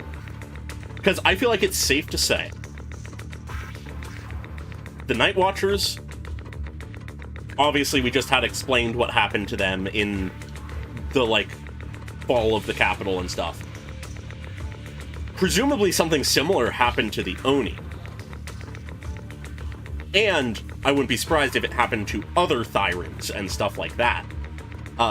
Because it seems like the Night Watchers are all goat Thyrans, just based on, like, the 2 source cases we have for them so far. And then the Oni are their own distinct culture that likely had a similar thing. And in the case of the Oni, I wouldn't be surprised if the cause of the war was because the leadership just became, like, angry and embittered towards New Eridu because of their ostracization and stuff. And yeah, I'm actually, because of that, I feel like it's more likely than not that there are several other small, like, minority cultures that, in the fall of the old capital, are now just left outside of Eridu to fend for themselves to some degree. I'm curious to learn more about that. Lucia, don't you want to change our lives for the better? Even if we were to leave all this behind, it shouldn't come at the cost of our people's lives. Yeah, Who that are would be you a good thing. to come and uphold justice? Being seen as kin by the Ethereals, walking freely through the hollows. This is the Night Horror's blessing! We should use this gift to earn power, to gain recognition. Isn't that what we deserve? I see. If it means a better future for everyone, then what do a few sacrifices matter? But the price you're paying for that future, is it really your so-called gift? Or is it the lives of your own kin? What is it you really want? A place for our tribe to survive? A stamp of approval from New Eridu? Or something else? Those sacrifices were just inevitable casualties. It's nothing compared to what we gave up when we first fought the Night Horror. Yeah, he really is an Besides, exaltist wannabe. After the early trials, I finally found better test subjects and stronger allies to back me. Everything's going smoothly now. Better test subjects? Are you talking about me? Great way to think about people. Lucia, you're so full of yourself. Though I too used to think you were some kind of prodigy, summoning Ethereals. Yeah, I was waiting for the S to be capitalized at some point. You're just a coward with a fancy stick. Putting on cheap tricks, hiding behind research, while running away from your fate. I couldn't care less whether you live or die. What is it you're after? Chestnut or the staff? Why not both? Obviously both. Yeah. That staff was entrusted to me by the chieftain. After everything you've done, you still have the nerve to ask for it? And Chestnut? Chestnut is my friend. She is a free ethereal. I will not let you take her away! Oh, save the speech. I've heard it all before. The Night Horror is watching over the conflicts, gifts from your dreams. But you've never even dreamed of the Night Horror. You are just making up stories to hide the fact that it never chose you. Oh? The only reason you stumbled upon this rare hottie in the first place was because I slipped up. And I'm here to fix that. It's time things go back on track now. You treat our people with even less care and compassion than Nineveh does the Hornets. Wow. I don't believe a word you say, and I won't let you hurt anyone else just to feed your ambition. You didn't really think that half-finished prototype you destroyed earlier was my only backup plan, did you? Unsurprising. Not everyone can stand to see the Night Watcher's rare gift go to waste. My ally supports my research generously. Who is They've his even thrown in a ally? little extra firepower. So hand them over. Your magic stick. The gullible little ethereal you tricked. And you, my new test subject. Man, what a great guy. Surrender now. Maybe I'll even spare you from getting torn up too badly before I put you to use. What a nice young man. Tessa, did he actually get the support of, like, the HIA or the Defense Force or something? Or is this meant to be just, like, some mercenary?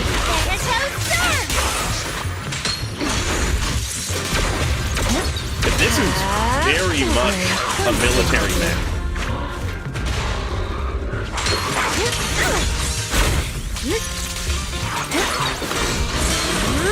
Are you ready for this?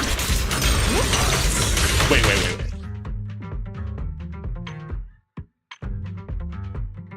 Okay.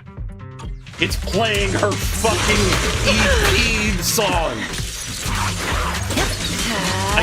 It's quiet enough that I didn't notice it for, like, immediately. Ooh, I love that.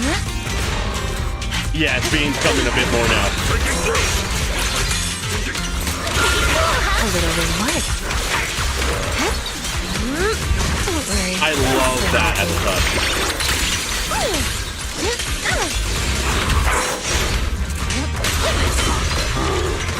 It also just helps that her song is an energetic song, so it works for a fight. Are you ready for this? Now, bloom again. It is sort of in the background due to all of the, like, combat sounds, but it is absolutely, like, an instrumental or something of her EP.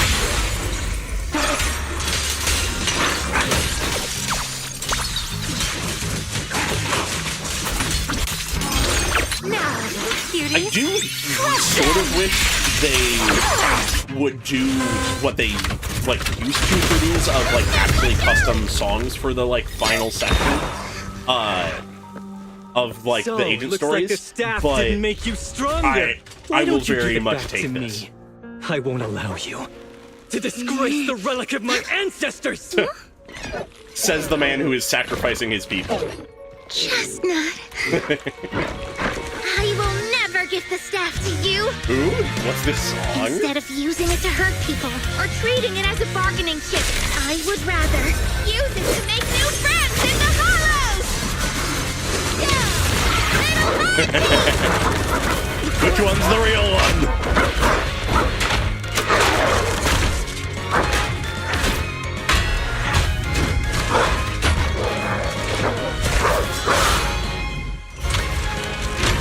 Not the sturdiest men. They are illusions? They're real ethereals? Yo.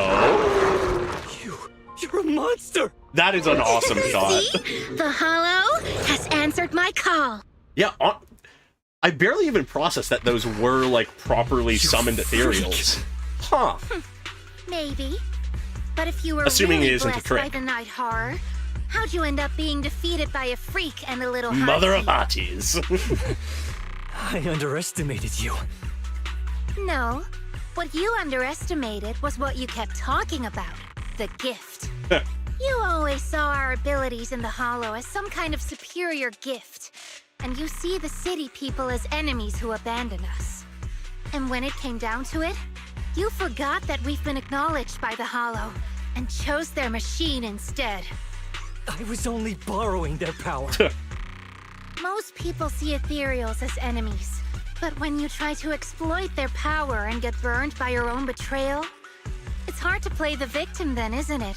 Yeah, fair. When you spoke so passionately about our tribe's place in the world, I thought you understood that. Are you defending the ethereals now? Whoa, that is a wild take. And for the record, Lucia never stood by when ethereals were hurting people. Yeah. You see the Night Watcher's power as leverage or a weapon for revenge. I see it as a way to understand the world. I want to learn about ethereals solid. because the Hollow is their home. They're born there. They exist there. And they return there. I want to learn from them. Realistically, Not because you ethereals are also just want to another find form the of night life. Horror? That's only part of it. Just one very I want predatory to find on it, everything to else. speak with it, to try and fix the situation we're in. But that doesn't mean I'll stop trying to understand the other ethereals along the way. Yeah. Chestnut lets out an annoyed sneeze from the side. Wait, what about Chestnut? There's still so much we haven't figured out about her. Yeah. Chestnut, I might never be able to fully understand you. This is probably goodbye for us. I mean, it doesn't have to be. The sneezing stops abruptly, replaced by soft, eager whimpering. You never said who your ally was, but I'm guessing they already know about Chestnut, don't they? I would imagine. That's right. I won't lie. I did promise my ally I'd bring back an ethereal that could talk to humans. He's very interested. I wonder who this he So, is. Make your choice, Lucia. Stay with her, Wait for them to find her and watch as she's dissected, destroyed? Jesus Christ. Or let her go deeper into the hollow and never see her. Yeah, I guess that's why it has to be No goodbye. need for threats. I know what you mean. People like us, strange, sometimes invisible to others. If we don't live among our own, it's nearly impossible to find someone else who's just as special. A real friend. Yeah. Thankfully, I met my friends. Friends with genuine kindness, some patience. Yeah, and it's a not little Sarah. passion. If we want to go on the mayor is actually evil theory route, maybe it's the mayor. No, it's probably just either someone else in the Exaltists, or by the fact that there was a military mech, potentially some higher up in the defense force, or someone from TOPS, probably. I don't know. Maybe it'll be relevant at some point. Sounds familiar. Who said that again? Wait, wasn't that what Karen said? The way to get puppies to like you? Friends. Oh, interesting idea. You mean the kind of friend who sends 2 messages? I mean, in I the assume morning that when would they have wake happened up, then leaves you on red more all day commonly before than finally replying just this right once, before but bed. maybe. Hey, are you night blind or just stuck in your own little bubble? I'm Lucia's friend, and I'm standing right here. I stayed up way past my bedtime to be here. Don't act like I'm invisible. See? Don't act like I'm Staying invisible. close doesn't mean you have to talk to each Real other funny all for the him to do time. that to us. We live in different moments, but that doesn't keep me and my friends apart. Now, before I say my proper goodbye to one of my best friends, Chestnut, and hand you over to public security, I've got one last question. That ether amplifier of yours, what are its side effects? Oh. What? Right before I summoned the brave little hotties, I felt a strange power surge through me. Ah. In this area, only that amplifier could have caused something like that. But what's the price? That is a Think fair that question. Machine summoned those hotties? It's That would impossible. explain things. You've destroyed that thing completely. And as your tribesman, I didn't feel anything unusual. Maybe it's time you face it. You're just something that can't be explained. You're a... Look, I understand that you're out of options and brain cells. Oh my God. But can we please stop with that word already? Freak! Okay, I'm sorry. It's like something only angsty teenagers would say. Hear it one too many times, and it feels like getting brushed by Swordidus' tentacles. What? Ugh. Anyway, I'm taking you to public security. Our tribe isn't some lawless land. Now, it's time to say goodbye. Alright. Reluctantly, Chestnut turns to face Lucia. Chestnut is exhausted from the battle, but somehow she's made her way back to the small pillow Lucia gave her. They lock eyes, both alive, both relieved, and neither ready to say goodbye.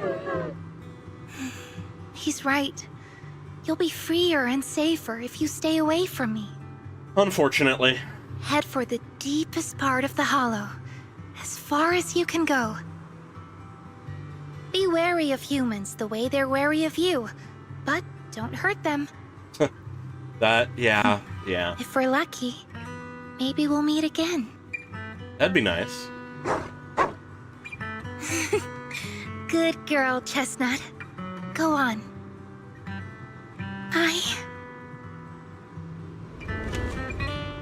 I will never forget you. Lucia watches as the little ethereal trots off with the pillow in its mouth. That gentle, puppy-like hottie feels like a dream, as if it never existed in this time and space at all. Okay, don't say that kind of shit and make me start thinking time travel bullshit. I already miss you.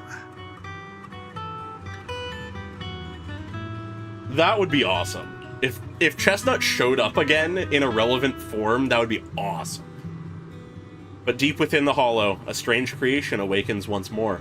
After an adventure that defies all instincts and the natural order, it returns to its body. This was a fruitful journey, returning with a name and gift given by a new friend. Now, it returns to watching. The Night Watchers who gained powers from it. Interesting. Interesting. Okay.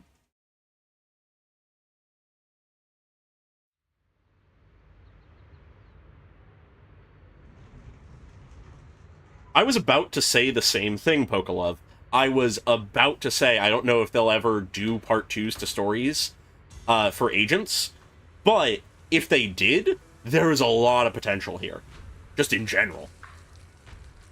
Lucia said she needs to deal with Kieran first and will be back in a bit. So sleepy. Let's take a break. So much has happened. Wonder how Chestnut is doing. Will you ever see her again? After taking a short break, you are woken up by your phone's notification sound.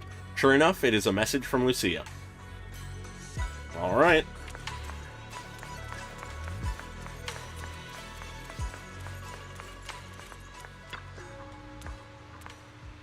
Well, you're finally here. Are you all done? I borrowed a vacant house from Monato so Kieran could stay there. The chieftain said someone will come pick him up. An officer who's familiar with Okay, the our chieftain's tribe's fine. That's affairs. good. Oh, it's not auto. That Oops. investigator who turned into an ethereal wasn't exactly a good person. But Kieran still has to take responsibility. Yep, that is fair. Great. I'm glad things have settled down. But I can't help thinking, isn't there still something we haven't figured out? Yeah, we still don't know anything about Kieran's ally. There might still be someone out there waiting to take advantage of the Night Watchers. Yes, I would It's not be surprised unsettling. if that was the case. I mean, let's face it, if it was the government who was sponsoring this, they'll do it again. The government will do some bullshit to a minority to abuse something about them. It just is gonna happen. Unsettling? That doesn't sound like you, Lucia. But either way, you're going to keep up with your research, right? Of course. Even if I won't be seeing Chestnut as often anymore. And I can't upload our videos or tell the world there's an ethereal in the Hollow who can actually communicate with humans. Chestnut gave me the courage to keep going. Jane I've and made some Evelyn real would be progress interesting, this yeah. time. That's a really solid combo, potentially. I feel like they'd have a lot of interesting overlap, but also, I feel like they'd still have some fun banter because of how they're different. Yeah, no, yeah. In case you couldn't tell at this point, I don't innately trust the military or the government much. Progress. Oh, you mean the staff, right? I'll leave it up to you It whether I'm really talking came about through real this life or time. the game. Yeah! You see, I don't know how it happened, but just now, through the staff, it felt like the Hollow responded to me. Okay. The Hollow said, "Let there be little hotties to help Lucia." And Aw. boom! They appeared! And helped me take down that big guy. All in all, I think it's something very, very memorable. And it's got tons of research potential. You see, Fair. if the Hollow really let me communicate with little hotties, then maybe I could talk to the Night Horror too? Maybe. If you really could talk to the Night Horror, what would you ask? If I ever got the chance, I'd ask, why did it give the Night Watchers the trait that makes ethereal see us as kin? Yeah, Can our dreams stop leading us to madness? that'd be nice. Turning us into ethereals? That would be appreciated. But I want more than asking questions. I have bigger ambitions. You want to befriend it? Maybe someday, everyone could hear the Hollow respond, just like the first Night Watchers did. Maybe we could even communicate with it, That'd be nice. so we won't have to live like nomads. Wow, that answer is a long way off. But I think if anyone can reach it, it's you, Lucia. She is easily Still the most so ahead much on that, I left to feel. learn. Time for a break, and then the journey continues. Oh, that'd be so nice. I would love that. But unfortunately, no. To deal with Karen, Lucia had to return to the Night Watcher tribe, and hadn't been in touch for several days. After going to bed early for a few days straight, you're actually starting to miss the feeling of staying up late. Don't do it, it's a pipeline! Oh boy. A few days later at Suibian Temple, late at night. Belle, ever since you came to Yunque Summit and started following the same strict routine as our senior disciples, I haven't seen you stay up this late for so many nights. Don't tell me, you and Lucia made plans to become Night Watchers together? Wise, your jokes are so lame. Anyways, yep, let's head out now. I don't believe Belle would go anywhere she can't get Yumcha Cinnamon noodles. Oh right, Minato seems to be waiting for you in the outer courtyard. Go take a look. When you get back, we'll talk about what's been happening lately, and make sure you get to bed early tonight. Oh boy, Wise is mad.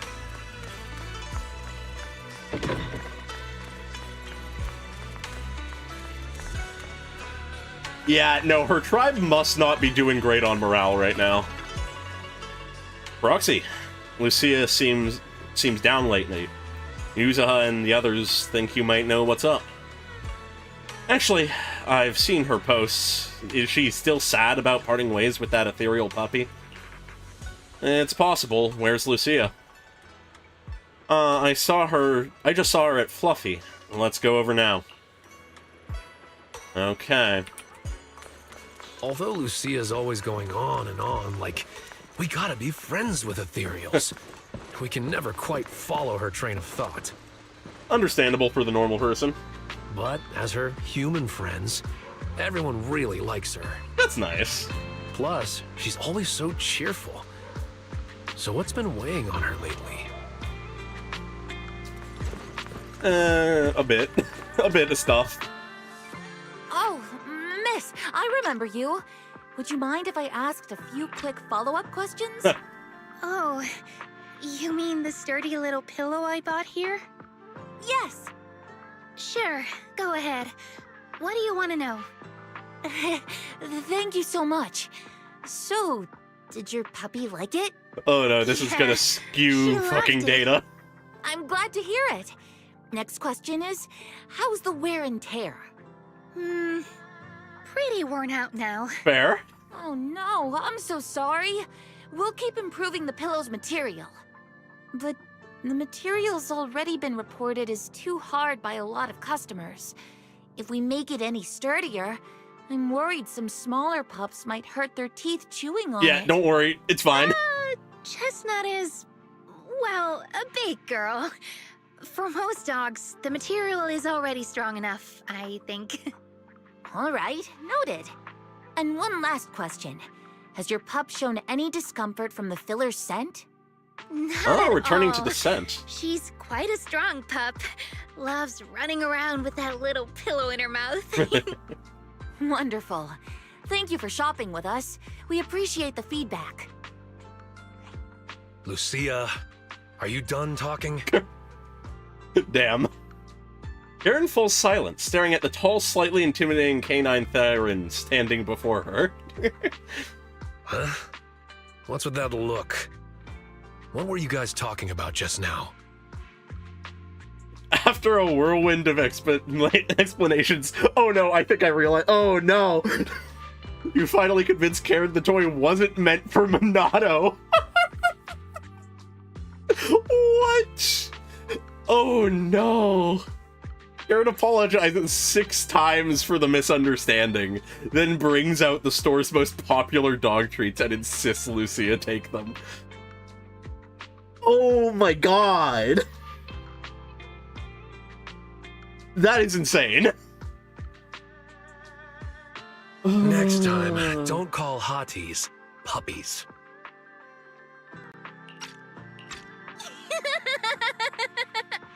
All right. That is an insane Canine misunderstanding. Thyrans aren't puppies either. Oh god. Yup. Fierce canine Thyron or bulky hottie. Either way, not your average little pup. Yeah, Minato glares helplessly at his friends. All right, all right. back on topic. Congrats, Lucia. Your post is blowing up. At first, I thought it was because everyone was suddenly interested in debating why Trinocs have such pointy heads. Don't mention it. I put so much effort into my serious, well-thought-out research posts. But everyone just wants Chestnut's adventure stories. Fair. Some even asked when Chestnut will dive through the fissure into Hollow Zero, punch the Hornets, kick Nineveh, and reach the peak of ethereal life. Oh boy. Lucia, yeah, people are definitely thinking of it as you fictional. miss Chestnut, but But a Hati's front legs are built more like a real canine's, not a cat's. I mean, they can't punch Hornets. Of course that's and the its issue. front legs can't really... wait. This is what you've been stressing over? Oh no, Well, my girl's special interest exactly. is fucking interesting Actually, too Belle, hard. There's something else I wanted to talk to you about. Things are mostly settled now. Kieran's been turned over to public security. But when Okay. I asked the chieftain, even he had no clue why I was able to summon an actual Hati Yeah, that's big. using just the staff and a notebook. If it wasn't just the staff, then maybe the little Hatis appeared because the night horror was watching me again. Or was it because of Chestnut? Do you think the night horror might not be an ethereal at all? Huh. Not an ethereal. I trust your judgment. But aside from does ethereals, that the mean? only other beings we've seen born from the Hollow are the sacrifices. We mentioned them. Right? The night horror doesn't seem like one of them. Then what could it be? Does that imply that Lucia knows Gave about them the at this Night point? Watchers the traits that like make sacrifices? ethereals mistake us for kin. If It can the enter night our horror is the dreams and creator, lead us into the hollows. It even foreshadowed my farewell with Chestnut. It has to be something far more mysterious, some deeper creation of the Hollow itself. if it's the But I creator, still know far too little about the Hollows. Like you said, the answers might be a long way off. yeah, At least I can restart the research I put on hold. that's good. So, who's coming with me into the Hollow to see if an Avaris actually bonks its horn when it rolls over? God. You already promised Wise you'd sleep early today. Let's leave such night outings for next time. Lucia isn't disappointed. She happily waves to you and leaves, scribbling away in her little book. Yeah. In the night sky of the unknown and on this dreamless journey, there are plenty more truths regarding the Hollows, waiting to be discovered by this Thyran girl full of curiosity. Is that the end? Yes, it is. Alright, that is a very solid and succinct little storyline. I like it a lot. I wouldn't say it's my favorite because it doesn't, like, go super hard into the emotional angle necessarily, in the same way or, like, it also doesn't, like, deconstruct the character in certain ways, like how some of the best ones do. Like, I'd say pretty much top 3 for me until something else shows up that's insane is, in not a specific order, Trigger, Haramasa, and Seeds, like, agent stories. This is a solid one. This is very well done. For what it's trying to do, this is great. But for, like, actively, like, cream of the crop, I think those still best it just because they hit harder. You know, I think that's really it. But, you know.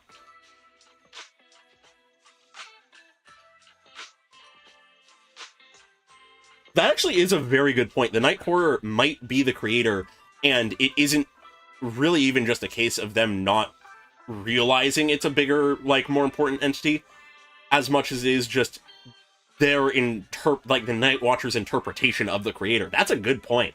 Cultural differences and all that, yeah. That is actually a very interesting idea. Yeah, I feel like if they had somehow tied in the stuff with her father into this rather than doing it in the main story, this would have hit harder, but that would have been actively at the loss of the main story, so I don't think that's what they should have done. And even without that, I think this is still a solid story. It is on the, like, higher end of quality, I think. It's nice and efficient. It's succinct on what it's trying to do. I mean, everything it, like, covers well enough. It gets Lucia's character well. All that. I think it does its job well. It just, you know, the ones that truly hit the peak are the ones who emotionally wreck you.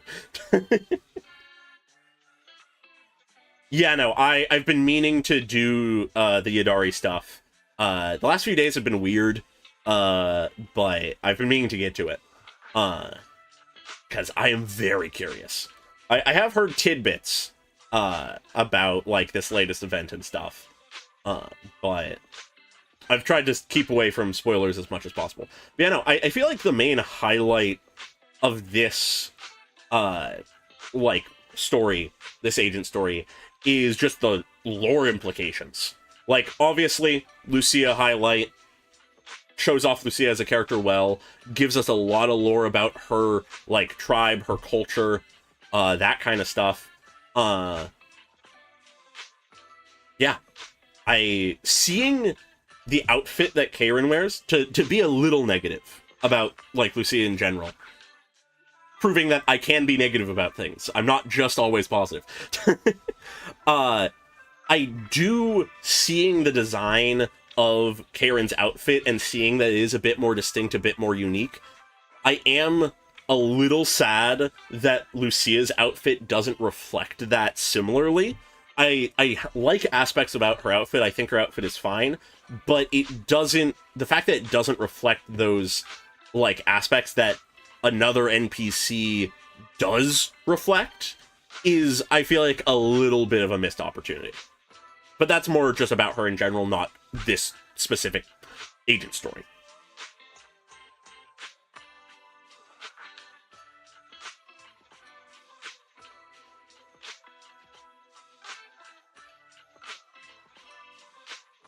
Yeah, that's part of the reason why I haven't done the Yadari stuff yet, is because I knew it was going to be time-gated. So I was, like, not as concerned about getting to it right away. But I do still want to get to it. But yeah, it is interesting. In general, I am happy with this agent story. It does not disappoint. I would have loved even more, like, lore and stuff about ethereals and things like that, but it did give enough for me to chew on that I am happy, I would say.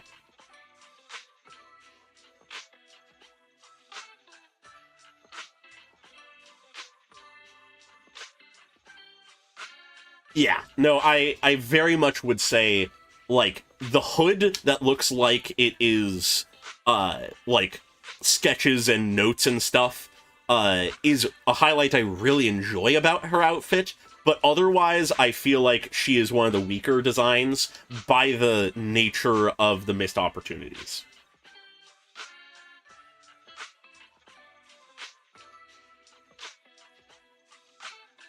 Yeah, I haven't heard as much about what the Chinese side of reactions to her were. I've just seen what the, like, you know, US / just generally English-speaking side has been.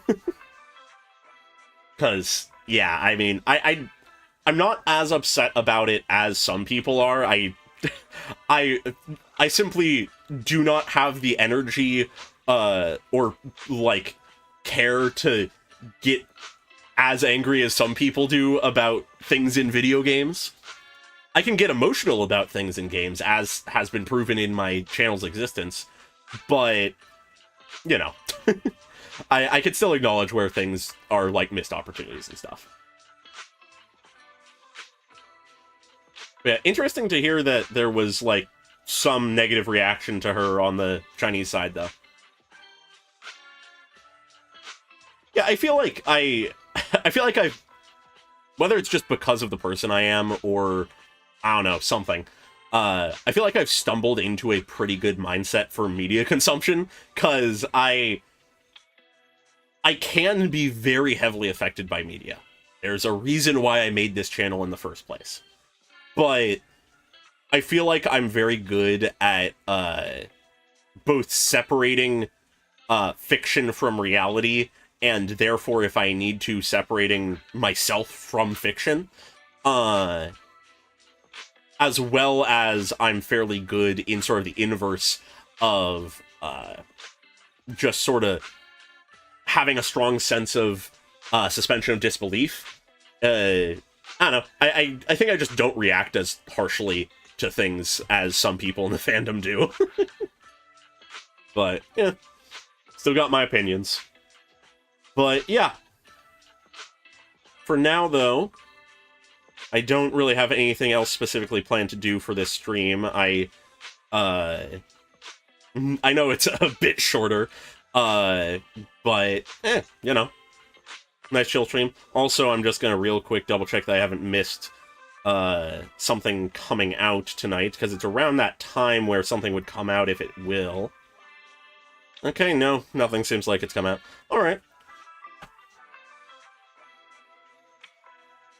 Yeah, no, I'm very curious where the Season 2 story is gonna go, because we are getting a decent way through it. We are at the point where, if I'm remembering when things happened in Season 1, we are one version away from when in Season 1 our Avengers Assembled moment happened. But based on the characters that are coming out and the amount of characters we still have yet to come out, I imagine that the Season 2 story isn't going to have its climax for at least a couple more versions. So I'm curious to see what the pacing is going to look like going forward. I'm curious to see when the climax is going to be. Because it's entirely possible that they might just write out the Season 2 storyline to make the climax at the epilogue, rather than having, like, a mid-season climax and then an epilogue. Because I did find it sort of funny that, like, halfway through Season 1 was when the season, like, finale climax was. But who knows? We'll see how it plays out, what they end up deciding to do. All in all, I'm very much enjoying Zenless' story. Absolutely, the highlight for me is the character writing. That tends to be the case in Hoyoverse games, and just also in general for me. But yeah, I'm very much enjoying it. Yeah, I feel like we ought to get a lot more on tops. Probably once Damien comes more into the picture again. Next version is probably going to have plenty on tops, because it's going to basically be the Krampus update. But yeah. Definitely. I mean, am I making something up in saying that something told us, like, somewhere we were told that the Angels of Delusion were coming in this patch cycle? I feel like that was a thing that was said at some point. So, wonder when that's going to happen.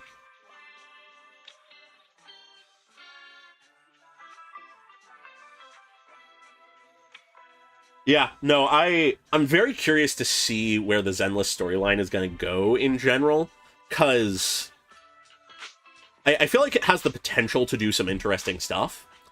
One question that is sort of like a weird idea I'm having is, I don't know if the Exaltists are going to be the overarching antagonist. Like, given how quickly things are going with the Exaltists, and with Sarah, I honestly wouldn't be surprised if the Exaltists are defeated or subsumed into a greater threat, either by the end of this season or by the end of Season 3. Because, I mean, we still have all the AIs, other than Fairy, that need to come into play. We still don't know much about the creator itself.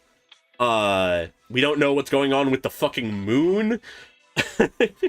We don't know if Topps has a true endgame, or if it's just wanting power in New Eridu. We don't know what's going on with Helios Academy. There's a lot we don't know yet, and a lot that could happen. And I honestly would not be surprised if the Exaltists are just sort of a stepping stone into a bigger threat. Either that, or there's more to them than what we currently think there is.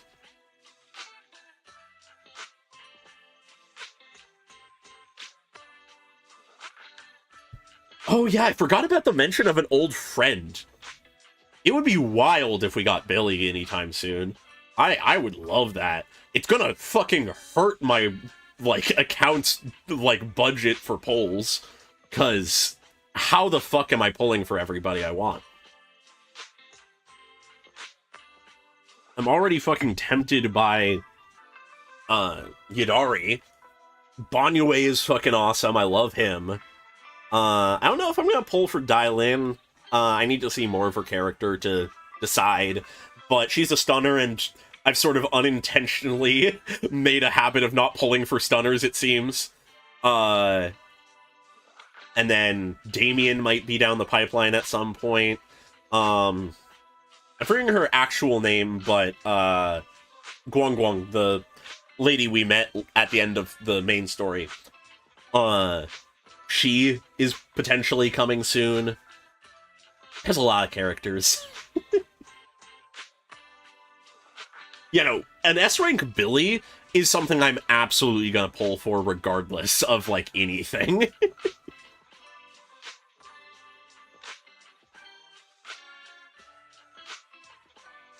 Yeah, no, absolutely. I feel like if we get S-rank Billy anytime soon, and it is because he's returning to his roots or something along those lines, it has to be big. It has to be the focus of the version, I feel. Yeah. Anyways. Yeah, I feel like S-rank Nicole would be something very funny, but I honestly could see it. I very much could see an S-rank Nicole at some point.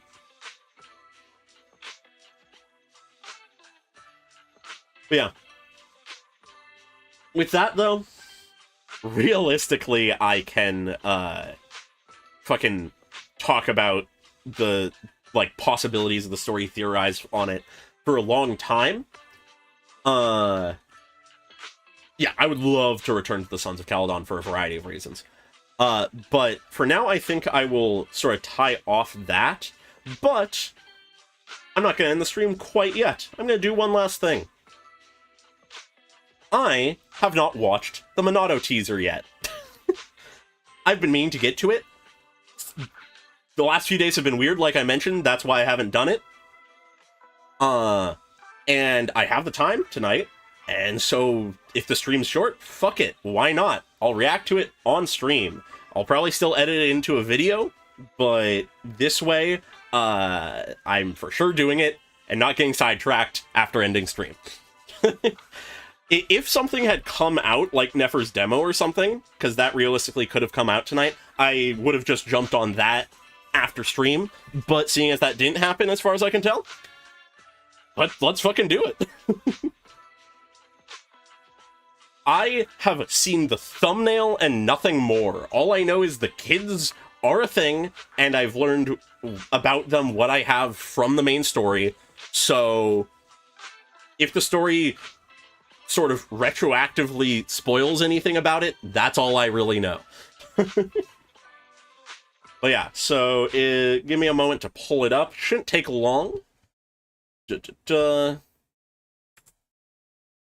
am going to close out of the game, though, because I do not need it running in the background while I am streaming and recording simultaneously, because I have not done that before. Let's hope my computer can handle it.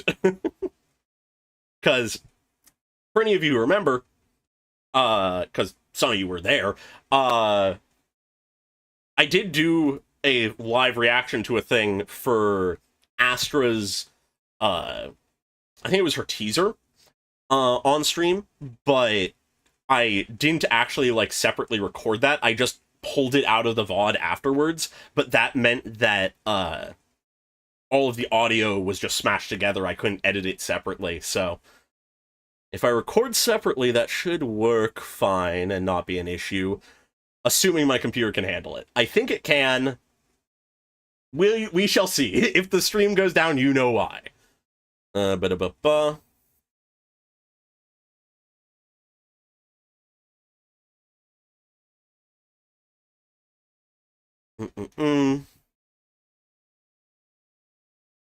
Yeah, I felt this would be sort of a fun way to sort of finish things out. I had the idea sort of like right before stream. But yeah, alright. Okay. It's possible that the teaser might be a bit loud. I don't know what the volume will be like on the stream end. But yeah, apologies if it is. Alright.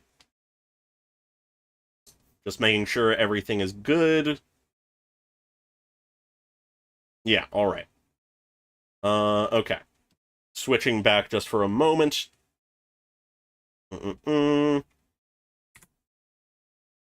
Gotta make sure that things are happening correctly. Okay, cool. I am both recording and streaming now. Great, great, great, great, great, great. Hopefully my computer does not explode. Alright. Yeah, so... the rare live reaction. I'm tempted to do this more, potentially. I realize because I'm recording, I should probably just get to it. But, you know, I'll talk about that after I do the reaction. But anyways, because I'm probably going to cut this up into a video, I'm going to do my whole fucking shindig. So, yeah, feel free to keep saying things in the chat. I just may not be looking at it while doing the reaction. I'll be looking while I'm doing the analysis, though. Alright. What's up? Welcome back to my channel, or for the first time if you're new, I'm Sylvan, and today I'm going to be reacting to Minato's intermission teaser, The Daily Life of Kamino Monoto. I am a little late to this, I will admit. Life's been weird, as it continues to be, but I'm here now, and I'm excited to get to this. I'm very curious to see what this has in store after going through the main story and getting some sort of tidbit implications, because, you know, for those who haven't done the story yet, these kids show up there, at least very briefly. So I'm curious to see what I've missed out on. With that, though, feel free to like and subscribe if you enjoy the video, leave a comment on your thoughts. Consider becoming a channel member if you want to support me just that little bit extra. And, brain. Words. And let's get into this. Alright. I'm liking this vibes-wise already.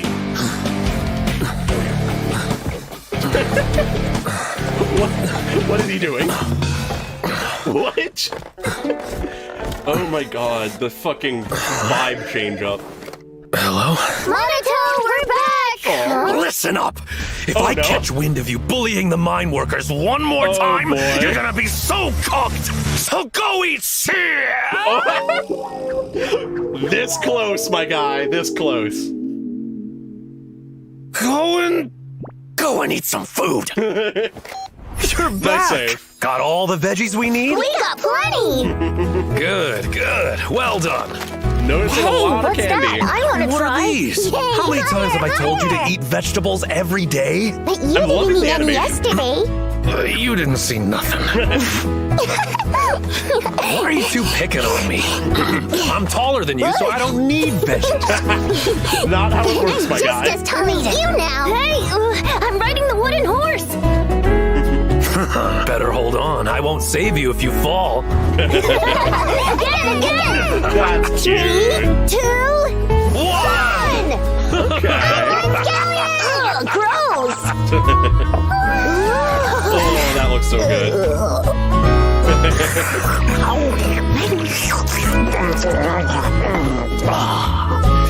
So tasty. Really fucking cute. Monoto, thanks for cooking today. Oh, the blood! Oh, that's You adorable. too. Don't even think about skipping the dishes.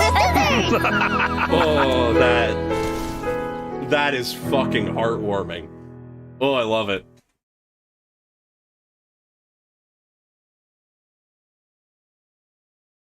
Oh boy. All right. This is so fucking fun. This is really cute. I love this a lot. It's really fucking wholesome.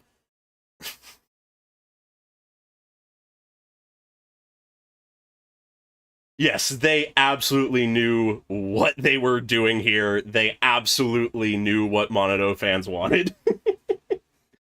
Oh boy. Huh. Anyways, yes, I will be occasionally stealing the things you say, perhaps. Don't worry about it. I'll give credit in the end. Alright. Yeah, realistically, this does a lot, I feel like, for Minato as a character. Coming at it from the perspective of when it came out, being shortly before the story, this isn't the first glimpse of the more caring side of Minato, not at all. He's always been a bit of a guardian, bug. He's always been a bit of a guardian. He's always been the kind of person to help people out, protect people, that kind of thing. But this does sort of elevate it to another level. And of course, we get some of this in the main story. We get a little bit more context of who these kids are, what his relationship to them is. But realistically, for what it gives to his character, this is all we really needed. It works well on its own. It shows us the kind of person he is. At the same time, speaking of that, the bait and switch of the beginning here works really, really well. Because for anybody who hasn't really been paying attention to him as a character, the first impression of him is definitely much more of him being, at least by appearance, more of a badass, more of this sort of gruff, tough guy. And they lean hard into that for this initial few shots. We have him unwinding the, like, wraps on his hands. We have him unwrapping... Words. You're seeing all the flubs here. He's, like, unwrapping... Why does my brain not work? He's, like, undoing the wraps on his hands. Dusting off his hands. We see the veins and the contour of his muscles. We see him grab onto a bar of something. We see him grab onto some kind of bar immediately based on the way that it's showing it, the way that's shot, that it might be some kind of weights or something like that. The lighting helps a lot here. It's very stark. Lots of deep lots of shadows with harsh lighting.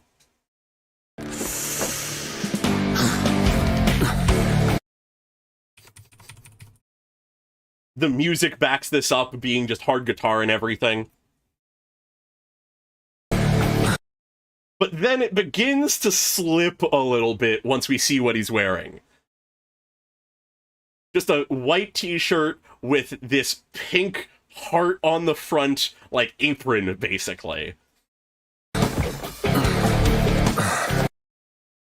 And the lighting starts to go just to normal, no longer just the dramatic lighting.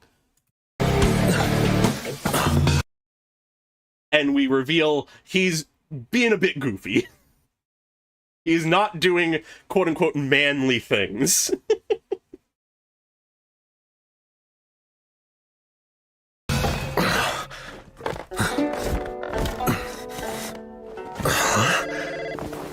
Hello? But then he gets a phone call. First off, the phone he has is insanely bulky.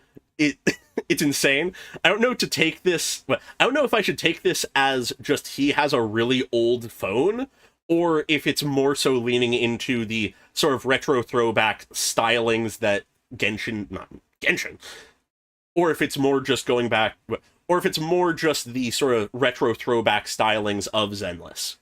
Either way, he gets a phone call. Hello? Monato! But before we hear anything about the phone call, the kids arrive home, introducing them to us for the first time, assuming that you watched this before the story. Assuming that this is... going from the perspective of this having come out before the story. We're back! Listen up! But then as they excitedly come in, they pause and are confused for a moment as we reveal that Monato is back into his full aggressive style. The background becomes dark. He's aggressively shouting at the other person on the phone. If I catch wind of...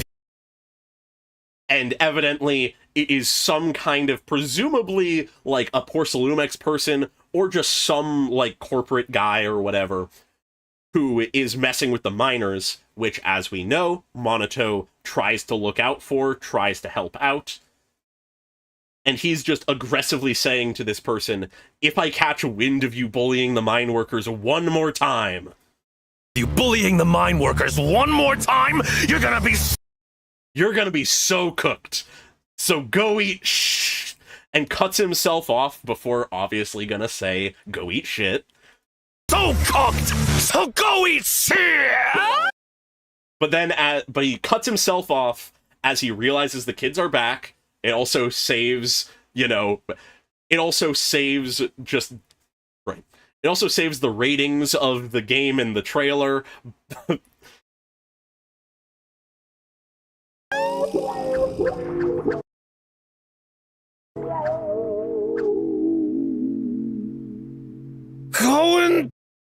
At which point, after this long, awkward pause, he corrects himself. Don't go eat shit. Go and eat some food.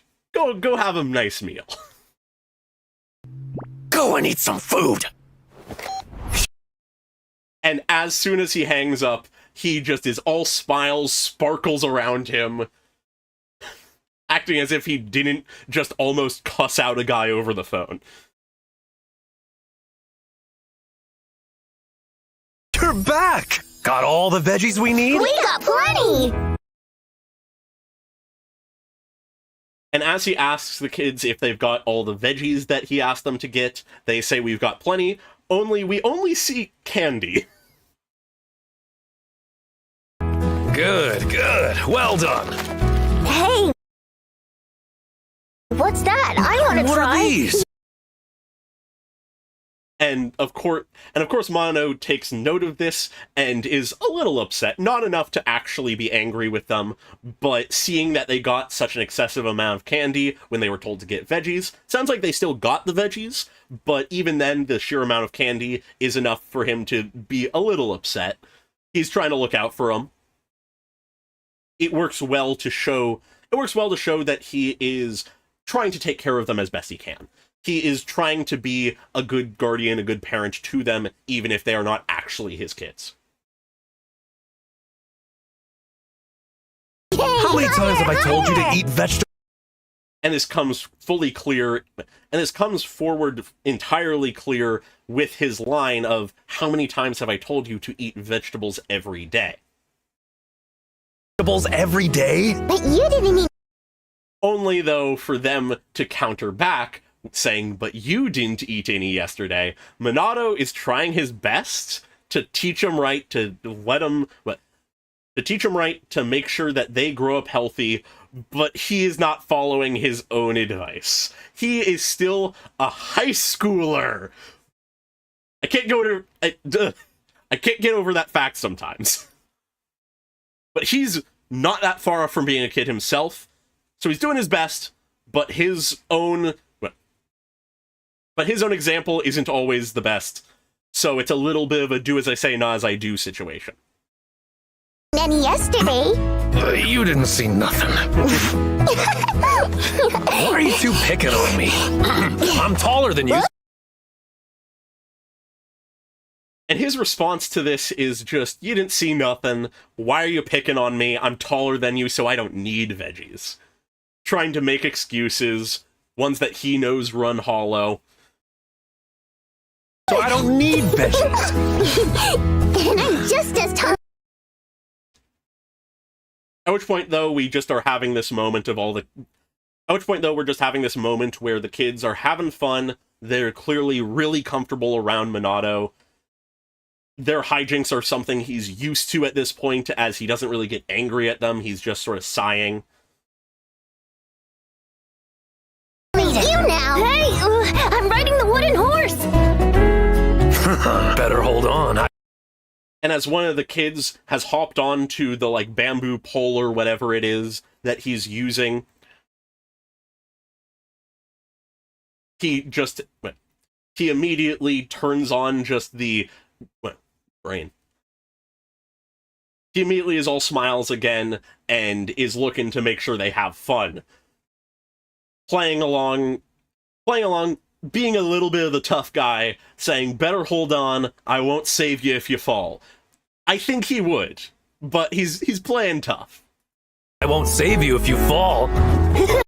At which point, we just show him having a good time playing with the kids, basically. 3, 2, 1! And included in this is them finishing making dinner. Or presumably dinner, I honestly don't know.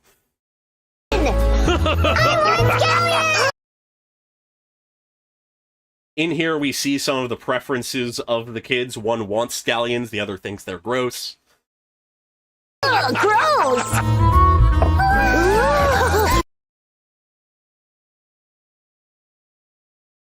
This food is fucking delicious looking.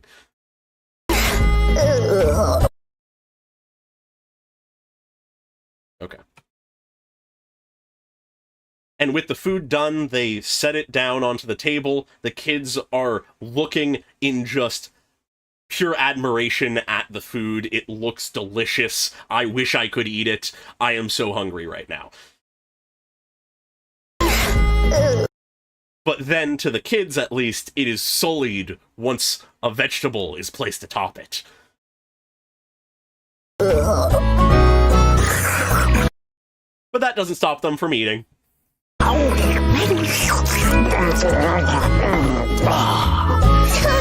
tasty!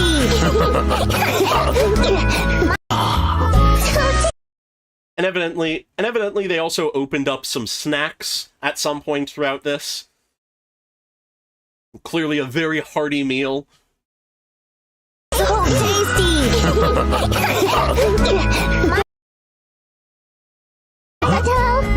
Thanks for cooking.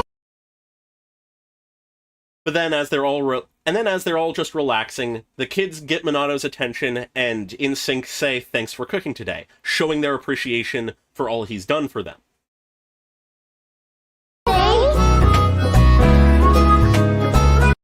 And we see that this catches him off guard. Before we even see his blushing face, his tail starts wagging faster, which is just a really cute little thing. He's caught off guard by this... is just very clearly caught off guard by this clear show of appreciation for all he's done for them. You too. But he clearly gets over it pretty quickly and just starts showering them in love as well. Simultaneously playing with them while trying to make sure that they still are responsible and do the dishes. Think about skipping the dishes!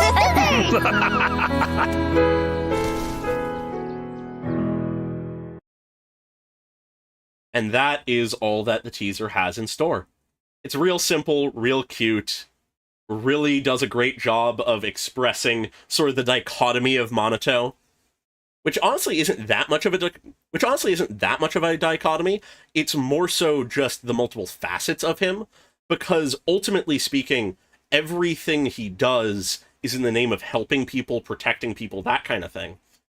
It really is just the way he goes about that varies. For the kids, he's all smiles, he's playful, he's helpful, he's trying to be responsible. Towards people, and then towards people who try to mess with the minors and stuff like that, he is much more aggressive and angry and antagonistic, willing to fight for them. And if it's in a hollow with the fellow Spook Shack members or anybody else he cares about, he will jump in the way to protect them at a moment's notice. That is who Kamino Minato is, and it really is just very cohesive, and I like it a lot. But with that, I don't really... Well, actually, wait. I always forget to do this. Is there something in the description that is different? Okay, same. Same as before. Alright. But with that, I think I've really touched on everything I want to for this teaser, so feel free to like and subscribe if you enjoyed the video, leave a comment on your thoughts. And very special thanks to all of my channel members, including Desaize and Pokelove101 at the normal tier, and Kondo Nano at the cool person tier. Really appreciate your support, as always, and I hope you all have a great day. Bye-bye. Alright. Cool. Looks like recording worked well. Ah, I see. I did not hit the fucking button correctly, so you see all of my fucking things. Whatever. Not like you haven't seen them before. Alright, what the fuck have you guys been saying? I sort of just locked in on doing the analysis.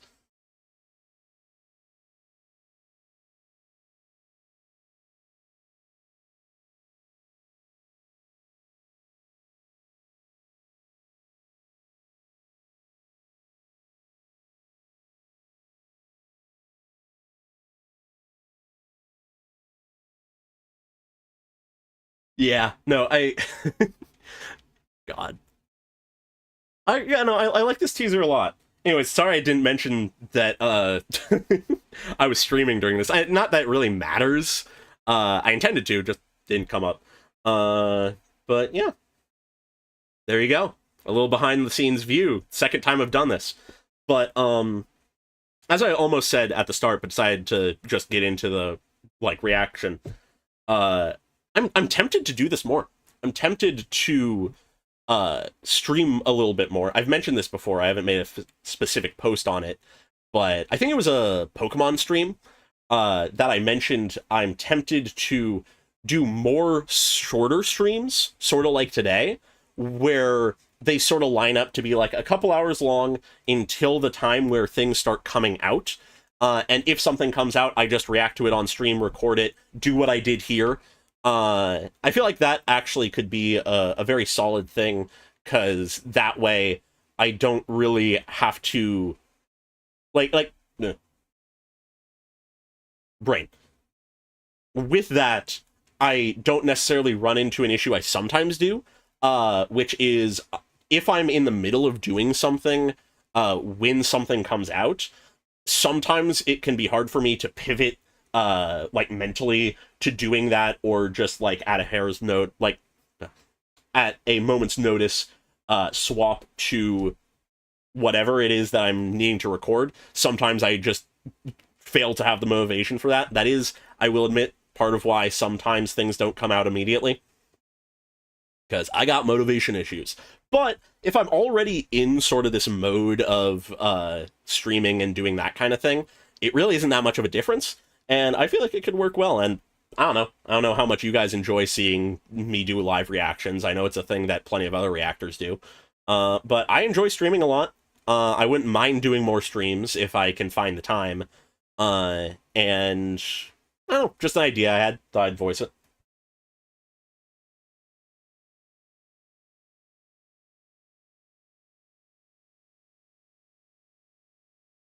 Yeah, no, that is something I have found sort of funny, is how, because of that 7-week patch a little while ago for Zenless, things got fucking skewed, and now things overlap in weird ways.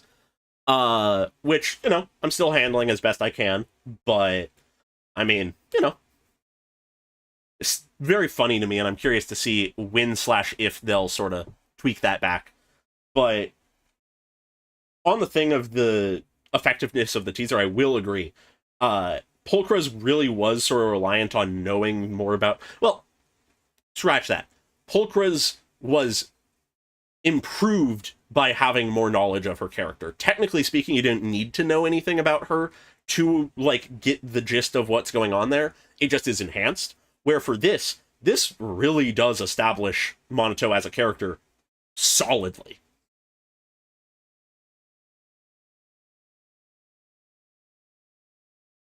Yeah, no, The animated short for Finon, God, I'm tempted to go back and see what my fucking reaction was like, because that was late enough into the night, and I was hype enough that, I mean, I barely remember what I was even fucking saying. Oh boy. But yeah, no, I'm tempted to do this kind of thing more. And if you all enjoy it, I am tempted to do that. Yeah. And also just, you know, there are more games than just the Hoyoverse games and Pokemon that I enjoy playing and would be potentially interested in playing on stream. Realistically, now that I've mentioned this, I probably am gonna at some point here make a, like, post about this. I might wait on it a little bit until I sort of get back on top of my anime reactions, because I'm trying to get back on top of those, build up a little bit of a backlog, which is something I am working on, for those who are curious. But after that, I might make a post sort of offering the idea out, asking for potentially even like game suggestions of like what people are interested in seeing me play, that kind of thing. I have some ideas, but, you know, I will always take more options. There are plenty of games I haven't played, plenty of things in my backlog that I would totally be open to playing, just haven't gone around to. That. Yes. Fucking Unbeatable is the game. A fucking, like, pseudo-RPG rhythm game. There's a demo out that I ought to play to see, like, if I don't secretly hate the game. But conceptually, and, like, everything I've heard and seen from it, I'm really interested in, and I'm tempted to stream that. It's coming out early November, so that's a possibility. But, and if I enjoy that a lot, I might stream it more than once. But yeah, there's plenty of things I'd be interested in streaming. I always could get back to Deltarune. I know I sort of left that after the first stream, because I still haven't been spoiled to most of the things in Chapter 3 or 4, but I also have plenty of other things I'd be willing to do. But anyways, with that, I think I will leave things here for the stream. Probably a good idea for me to go and edit the Monato reaction to this teaser. Get that out sooner than later. Probably I'll be able to get it out tonight. But yeah.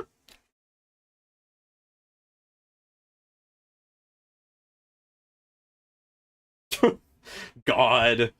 Okay, interesting. I'm very curious for Genshin to get into, obviously the story, but I'm very curious to get just sort of like a look at what Miliastro Wonderland is even like.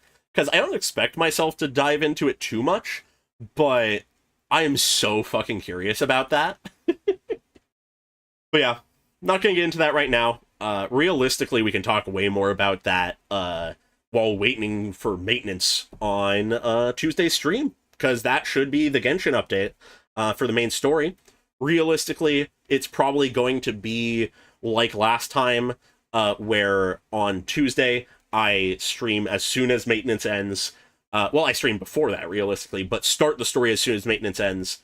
Do Act 3 on Tuesday, and then, unless Act 3 is really short, save Act 4 for Wednesday or whenever my first opportunity to stream again is. Yeah, and then after that, should be probably getting back to Pokemon. Probably getting back to the Emerald Nuzlocke. Probably only gonna do one stream that week, just, you know, only have so much time. But we'll see. Always, if I intend to do extra streams, I will announce them. And then after that, I'm not immediately sure what the timeline looks like. Oh, yeah, no, okay. And then after that should be Star Rail again, which should be the finale to fucking Amphorius? That's gonna be wild. But, yeah, stuff to look forward to.